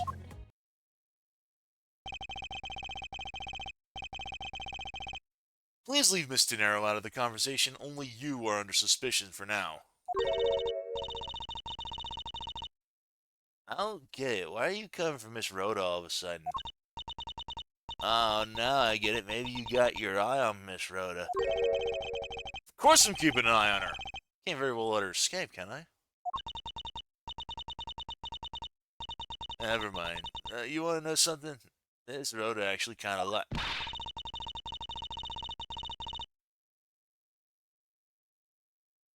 I have absolutely no interest in people who can't appreciate my sense of design. Now's not the time for this sort of talk. I just want to press the third statement.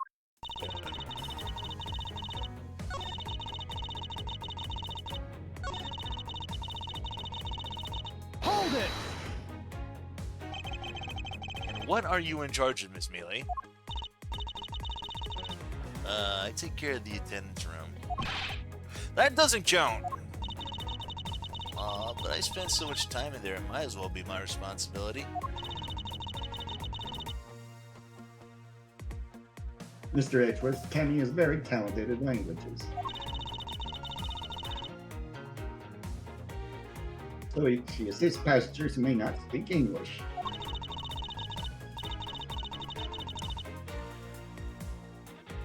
Especially those who speak Borginian. She's the only one on this flight who's fluent. Interesting. Oh, you mean that kind of what I am in charge of? Why didn't you say so in the first place? What else could I have meant? Yeah, so I'm really good at Virginian. So she's fluent in Virginian. And I suppose you're in charge of processing documents in Virginian. Yeah, I take care of anything that has to do with Virginian. Very interesting. Right. Oh, you were supposed to get a new statement.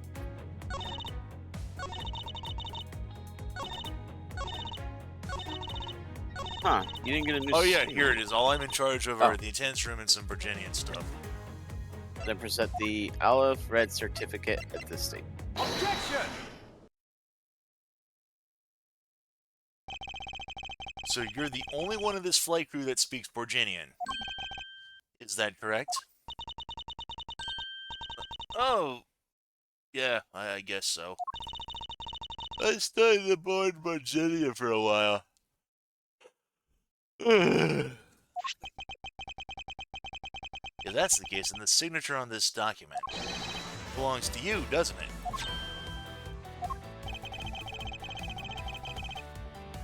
This is a falsified piece of documentation with only one purpose: to lead anyone to read it to believe that Mr. LeBlanc's statue was loaded in Europe. The only person who could have either prepared it or processed this document in Virginian is you, Miss Mealy.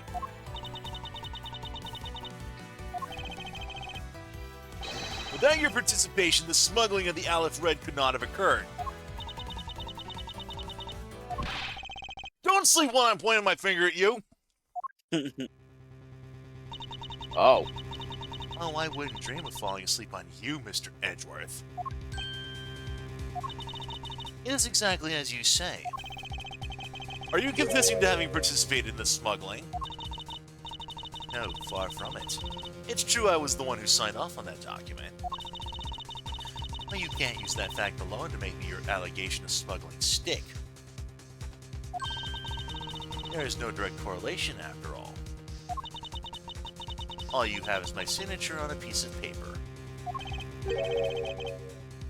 Really, all you did was sign it. I neglected to check the cargo had been loaded onto the plane properly. So sorry about that. It seems she's finally woken up. This is gonna be one tough fight. Suppose, and this is just a supposition, even if I was involved in the smuggling, you can't throw the charge of murder on me just like that. Objection! If you were involved in the smuggling, you would have a strong motive to kill. Agent Hicks was in the middle of an investigation regarding a smuggling ring. And just when he was about to close in, he's killed by a member of that ring. But did you ever stop to think that maybe Rhoda is the smuggling ring member? After all, unlike me, Rhoda has access to many things on this plane for work purposes. So perhaps there is some kind of element of a setup at play in this case. What are you talking about? Don't worry, I wasn't talking about you. I meant the killer. First it was myself, and now it's Miss Tenero who's under the microscope. Seems to me that a killer is going to great lengths to pin this crime on anyone they can. You have no proof that Rhoda's being set up or that she isn't. Actually, I believe that she was indeed the intended target from the very beginning. I believe that the plan was to push all of the blame for the crime onto her. All this evidence will prove is my suspicions. And this evidence will prove my suspicions. This proves that the killer was onto friend Miss Tenero from the very beginning. They present the iffy suitcase. Suitcase, yep. Take that! Goju suitcase. The killer could have hidden the body anywhere, and yet they chose the suitcase. Why do you suppose is that? Perhaps it was to move the body up from the lower deck to the first floor. However, why go through the trouble to do so? I was just about to rip his head off. The only way all of these actions make sense is if the killer had wanted to frame Miss Tenero from the murder. Miss Tenero buys a suitcase on every flight she works without fail.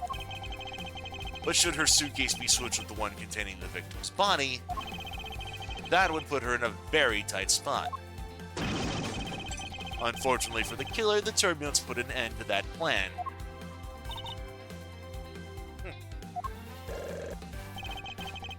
There wasn't enough time to put the body back into the suitcase.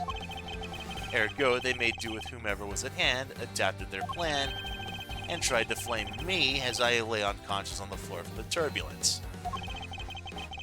The killer then went to hide the suitcase in the in-flight shop, and brought the piggy bank bag to the elevator in order to fabricate a false weapon.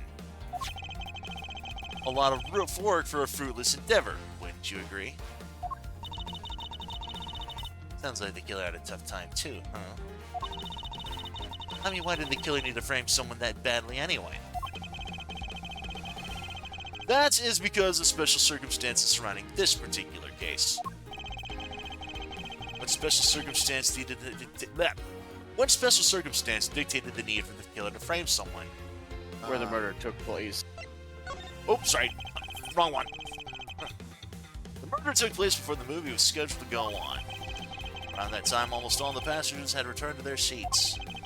Ergo, the killer had to choose someone who was not at their seat to frame. Isn't that an explanation of how the killer chose who and not why they had to? Yes, indeed. I thought I was making the right mistake, and I totally fucked up on that. I thought it best to start from there. We're gonna talk about unrelated shit. Do you mind if I take a nap? Hold on! Just get into the meat of my argument.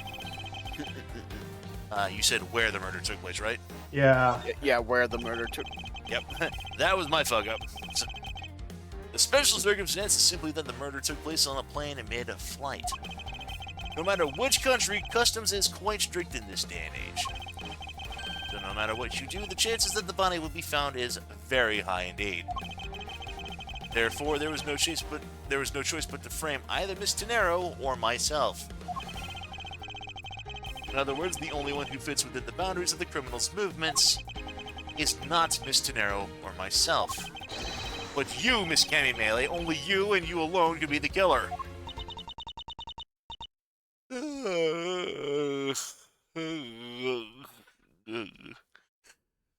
And?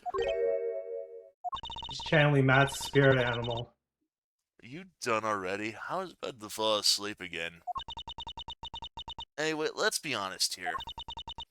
You don't have anything on me other than a whole lot of circumstantial evidence. Ugh. I can see the outline of how the murder occurred, but I have no definitive evidence. And isn't there a piece of evidence that's still unaccounted for? Something I still can't quite fit in the big picture? That would be the cell phone. I was about to Missing say, cell yeah, that would be the Take phone. that. You haven't even found where that is. I don't have any actual evidence. I thought not. But that's because it went missing, and it still currently is. Missing? What do you mean by that? In the complex puzzle that is this case, there was one piece I kept getting stuck on. And that is the victim's cell phone. Francisca, you were waiting at the airport for a phone call from Agent Hicks's phone. Or at least, that's what you told me. That's right. But Agent Hicks's cell phone could not be found at the crime scene. You mean the killer took the phone with them? Precisely. I suspected that if we were to find that phone, it would lead us to the killer. Come on, get serious. If the victim fell to his death from that height, wouldn't his phone break as well? Well, we won't know that for sure until we try a little experiment, will we? Francisca, I'd like to ask for your assistance. You know the victim's phone number, do you not? Of course I do.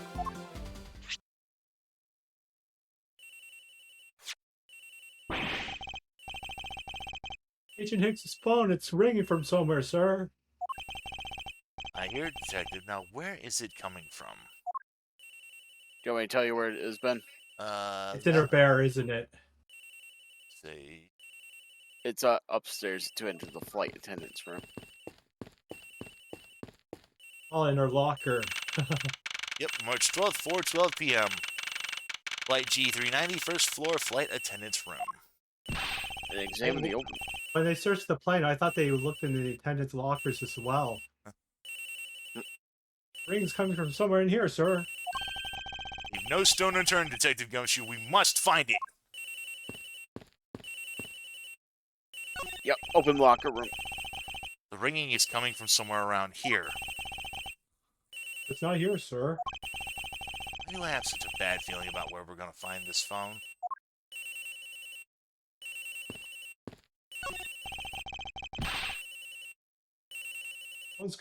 Ring comes from in here, sir. No, it can't be. This has to be the victim's cell phone.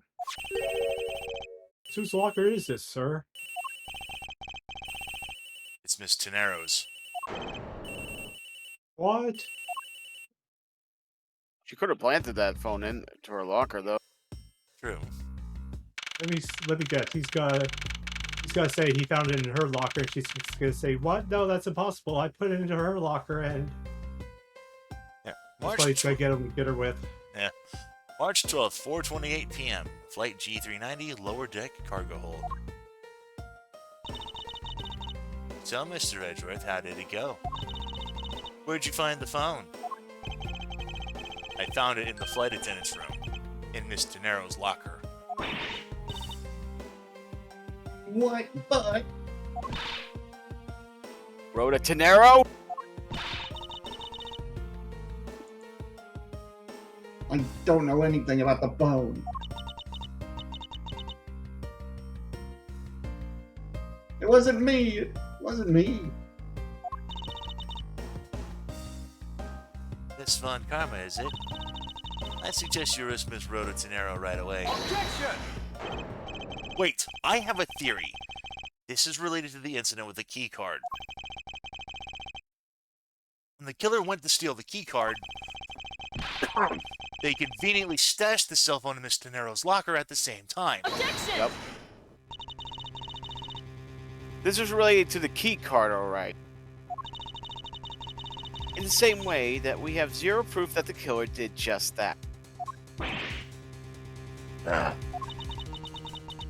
The only voice that sings the truth is evident. That is the one bird we cannot ignore.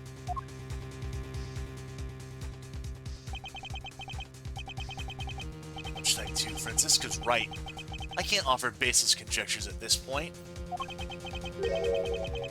Alright then, why did the culprit take the cell phone from Agent Hicks? It must have something very incriminating on or in it. Hold it! What now, Miles Edgeworth?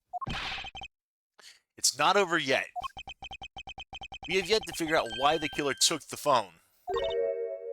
What? Inside this phone lies the final piece of incriminating evidence that'll point us to our killer. We need to examine this phone in more detail. I want to examine the camera lens. LCD is broken. Without a screen, you can't even place a call with this.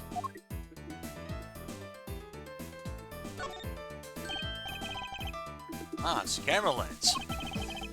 Come to think of it, I wonder, how exactly was Agent Hicks planning to preserve the crime scene of a smuggling? Francisca, I need you to confirm something. This cell phone, can it take pictures? Judge, I don't believe you don't know about this kind of basic stuff. I can't believe you don't know about this kind of basic stuff, sir. This looks like a very similar model to my own. Mine can take photos just fine.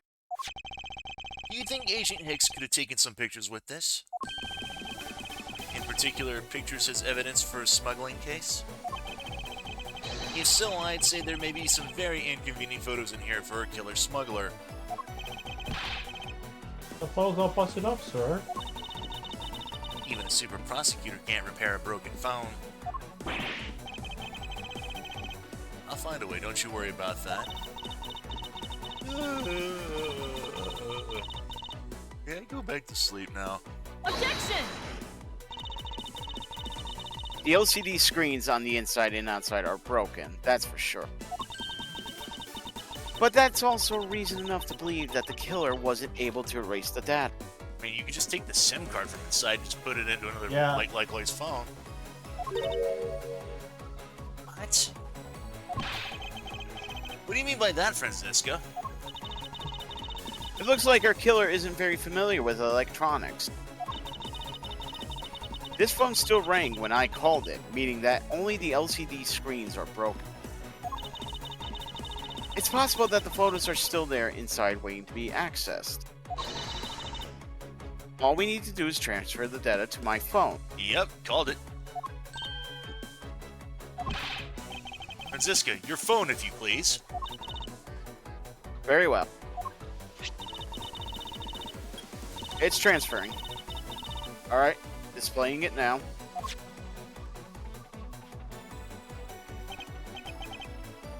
This is... Agent Hicks was most certainly trying to obtain some evidence for his smuggling case. Hey, the Alex Red's nowhere in this picture, sir. But this is no meaning as a piece of evidence in this murder case, right? Oh, she's right. There's not much we could find about this from Agent Hicks' killer, sir. Is this it? Is this the end? Is there really nothing in this photo we could use? Yep, it's in the pile of boxes on. Yep. The one to your left. Oh. Oh, or maybe that might work. What's all this? Hmm. Oh, they are a cargo ship from Orgornia to Sangfei. So the reason they aren't here now is that they were dropped off in Zhangfa. Mr. LeBlanc, could you tell me the contents of these boxes? There is unfortunately no English written on them anywhere. One cluster of boxes written in Bulgaria. It says, is a cloth in English. Cloth? Could it be? Is this where the killer? What? What is this? What is that scary face for? Miss Melee? Yes? It appears that Agent Hicks was no ordinary investigator. He left us with a piece of evidence after all. A striking piece that will point out who his killer is. Ah. Maybe you shouldn't force your mistaken reading of a simple picture, Mr. Edgeworth. That Borginian cargo and this piece of evidence will punish straight to the killer. Take that! Indian Copa. What is that supposed to prove? The killer used this piece of cloth to wipe up the blood they had spilt. But there was one thing that bothered me the whole time. Where did it come from? And now I finally found my answer in this very photo. The cargo that was unloaded in Zhangfa had cloth written on it. In Borginian, that is. And this is where the killer grabbed a piece from the cleaning up the blood with. That's right. The killer was someone who could read and understand Borginian. The only crew member that fits that description is you, Miss Cammy Melee. That's pretty flimsy. The killer probably searched through all the boxes looking for something to use. When you're frantic, you don't care if the box is in English or Borginian. Objection! Sorry, but I cannot agree with your assessment of the killer's indiscriminate nature. What? There was no need for the killer to tear through boxes at random at all. And if the killer supposedly could not comprehend Borginian, well then. Logically, the killer would have opened this box first. Bed sheets. Yeah, the Take that! box well, bed sheets. Hey, it says bed sheets in English right on top. Precisely. And bed sheets would be perfect for cleaning up blood, wouldn't you say? So what are you trying to say? That if I were the criminal, this box of bed sheets would have been what I would have spotted first. However, the killer chose to use some Borginian cloth. Do you have any explanations for that? The killer didn't want anyone to know that the real scene of the crime was this cargo hold. So they were free to leave signs that the box with sheets had been opened. However, the Virginian cloth, well, that's a horse of a different color. Because the killer knew that it was going to be unloaded in the Republic of Zangfa. That's right. That's why the Virginian cloth was used. And the only Virginian reader on board who could make such a calculated decision is you, damn it, Melee. You and you alone. It'd be very easy for us to confirm if any of the boxes were resealed. All we would have to do is contact the Jean-Claude authorities in time. We may even find other evidence to incriminate our killer within those boxes. So what do you say, Miss Melee? Why not confess to your crime here and now? Or would you rather wait and see what we find out from investigation in Zhangfa?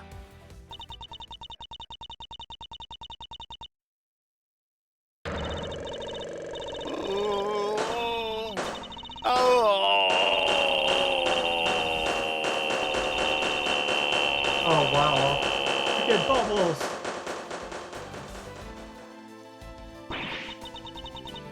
Interpol, I couldn't stop it. I brought him here. He started taking pictures. I couldn't be found out. I was scared. I was in trouble.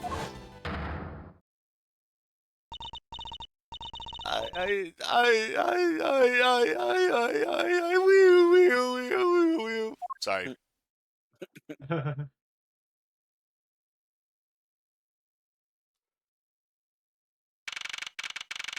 March 12th, 5:26 p.m. Flight G390, first floor lounge. Finish all marking all the arrangements to take the suspect in, sir. Very good, detective. What about the smuggling route? Did she say anything about that? We're taking her down to the precinct now. Hopefully we can get more out of her there. Whenever we even approached the topic, she just started foaming at the mouth. It was scary, sir. He probably wasn't prepared to commit a murder all of a sudden. One thing is for sure, though. The brain behind this whole mess means serious business. Looks like there's a lot more to this case than meets the eye.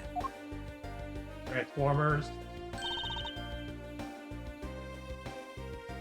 Mr. Edgeworth. I just wanted to say how much I appreciate everything you did. Thank you very much. It was nothing. In fact, I should be the one thanking you for your cooperation. But truly, if it wasn't for you, Oops. Instead, I could continue to serve our passengers as a flight attendant. Oh, yeah. Yeah, she was like saying if it wasn't for you, I might not be here right now, yeah. But truly, if it wasn't for you, I might not be here right now. Yep. So I could continue to serve our passengers as a flight attendant. Yeah, that was my mistake on that, so... And I hope that, well, please accept this as a token of my appreciation. That's...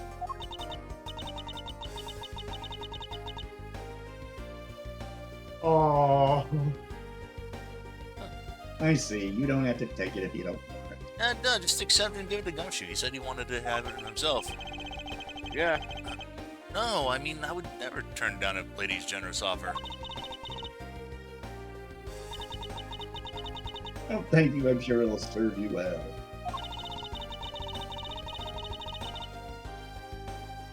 And remember, we here at Go You Airlines are always ready to serve you, Mr. Edgeworth. I'll keep that in mind.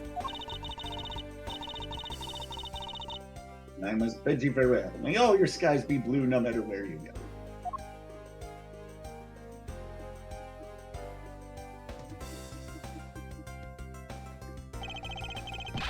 I can't believe we wound up investigating the whole day, sir, but boy, was it fun. Speak for yourself. My day was filled with earthquakes, elevators, and false charges. By the way, where's Francisco? She's filling out some customs paperwork for her departure.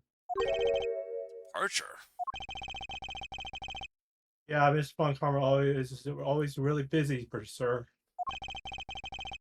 Flying from country to country to chase down some leads regarding her case. Detective. Can you cancel the car I had you reserve earlier? You got it, sir. March 12th, 5:47 p.m. Hope Springs Eternal Airport. Francisca? I told you when you first landed, I have no time for idle chatter. I have no intention of wasting your time. However, it has been a while since we last met. I also have no time for such familiar reminiscence. Just who do you think I am? You are Francisca von Karma, a very proud prosecutor deserving of much respect. Till only a little while ago, I was but a wretched mutt who was always losing to you. Dancing living her life in the name of fame, her invincible father, Bill. Dancing Perot. Perot. It's Italian for it means like a puppet, basically. I I figured. True, your father, Manfred von Karma, didn't lose a single case for 40 years as prosecutor. However, I wouldn't say he was invincible. What are you talking about? Grew him on the trail of a little more troublesome than Mo. The smuggling route we found this time is only one silver of the big pitch. Sounds like a dangerous assignment. You really don't have to worry. I can take care of myself. Yes, I suppose you can. Plus, there is another agent on this case with me. Oh, another agent? He's a star among Interpol agents and has the highest successful arrest rate. Who knows? You may even run into him one day. I was simply caught up in this one case. I hardly see why we would cross paths. I suppose. But I doubt he would say the same. I'm not following you. You'll understand soon enough.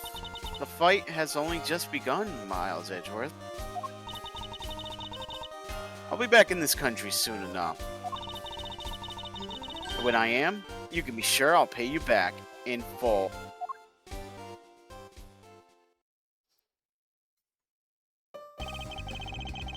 Just like that, she's gone, huh, sir?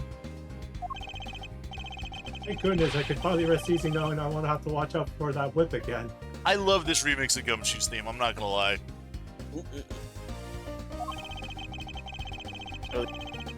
Detective Gumshoe, I want to thank you for all your help and cooperation.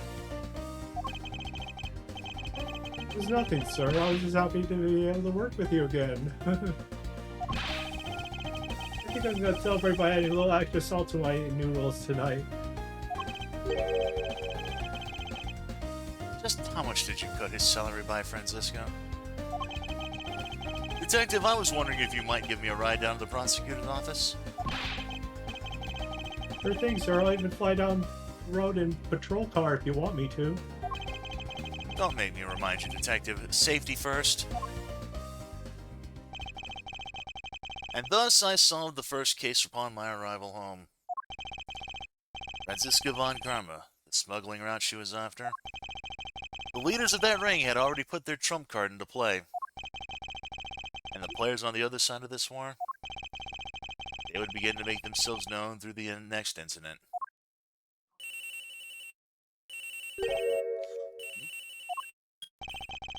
Edgeworth speaking. Finally, I called. Who knows how many times earlier, but I couldn't get enough. Couldn't get through. And you are? Have you forgotten my voice, Miles, my boy? Mr. Amano? Ernest Amano, correct? So you do remember me. I know it's rather sudden, but I can't ask this of anyone else. It's been an incident, Miles. My son, he's been kidnapped.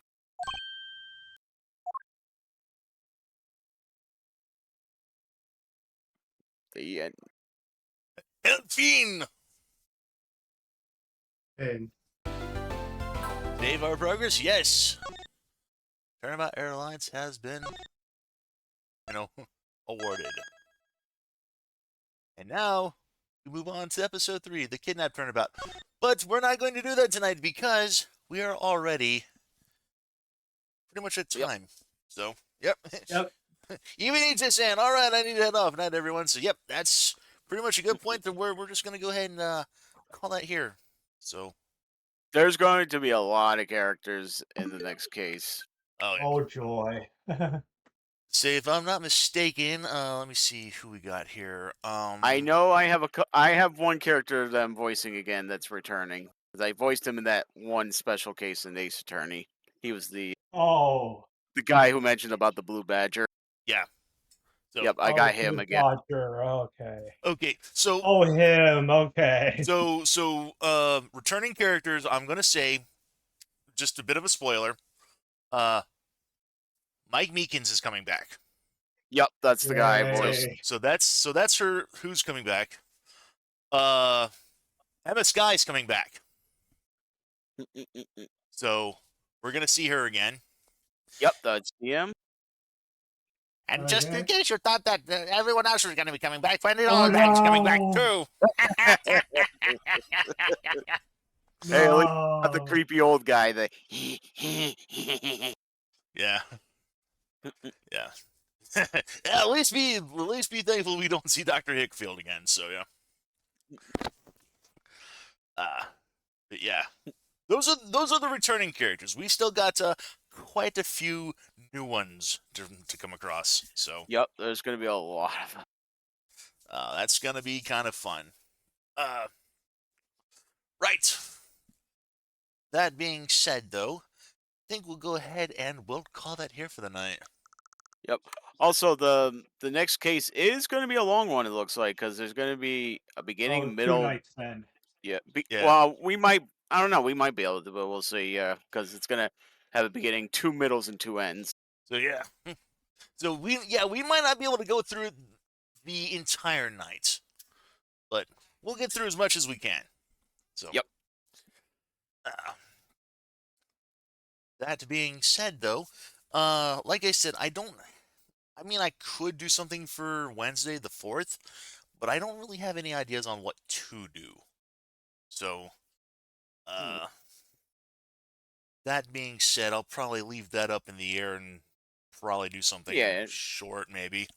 Well, I was If not- thinking of trying to Karamari. Katamari could work. I wouldn't be. Oh, yeah. Funny thing, I was actually just about to suggest Katamari before you brought that up.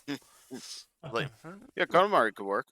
like maybe I'll do some Katamari instead. But yeah, that's the only thing I could think of. So, that's really all I've got. Yeah, if we do anything for Wednesday the 4th, we'll probably do some Katamari. Sounds good. And then more Origami King on the 7th, and more Edgeworth on the 8th. So, Sounds pretty good. I do have Like a another. I do have another game coming in that I purchased, and it should be here Wednesday. If it arrives by that point, I might showcase that before we jump into Katamari. Okay. That's that Dynasty Warriors Oh. Origins. Oh yeah. Oh, neat. Yep. So- I remember you told me about that. Yep. So I do have that on. I do have that coming in. Like I said, if it arrives by Wednesday before we go live, like I said, I'll probably go ahead and maybe spend the first hour or so maybe showcasing that off, and then we'll Mhm. probably just jump into Katamari afterwards before I have to go to work. But yeah, we'll go ahead and we'll plan on that. Katamari for Wednesday, more Origami King on the 7th, and then more Ace Attorney on the 8th. Sounds So- like a plan. All right. That being said, I'm going to go ahead. We'll sign off here. Thanks, everyone, once again for coming on by, both Twitch chat and GoComs, as always. A Thank you. pleasure. That being said, this has been Mr. Ben. Isn't Jay Smith? Is ready, dog? PM21. Wishing you all a wonderful and happy week, as always. We will see you guys next time. Until then, later. Later, folks. Very good. Have a good week.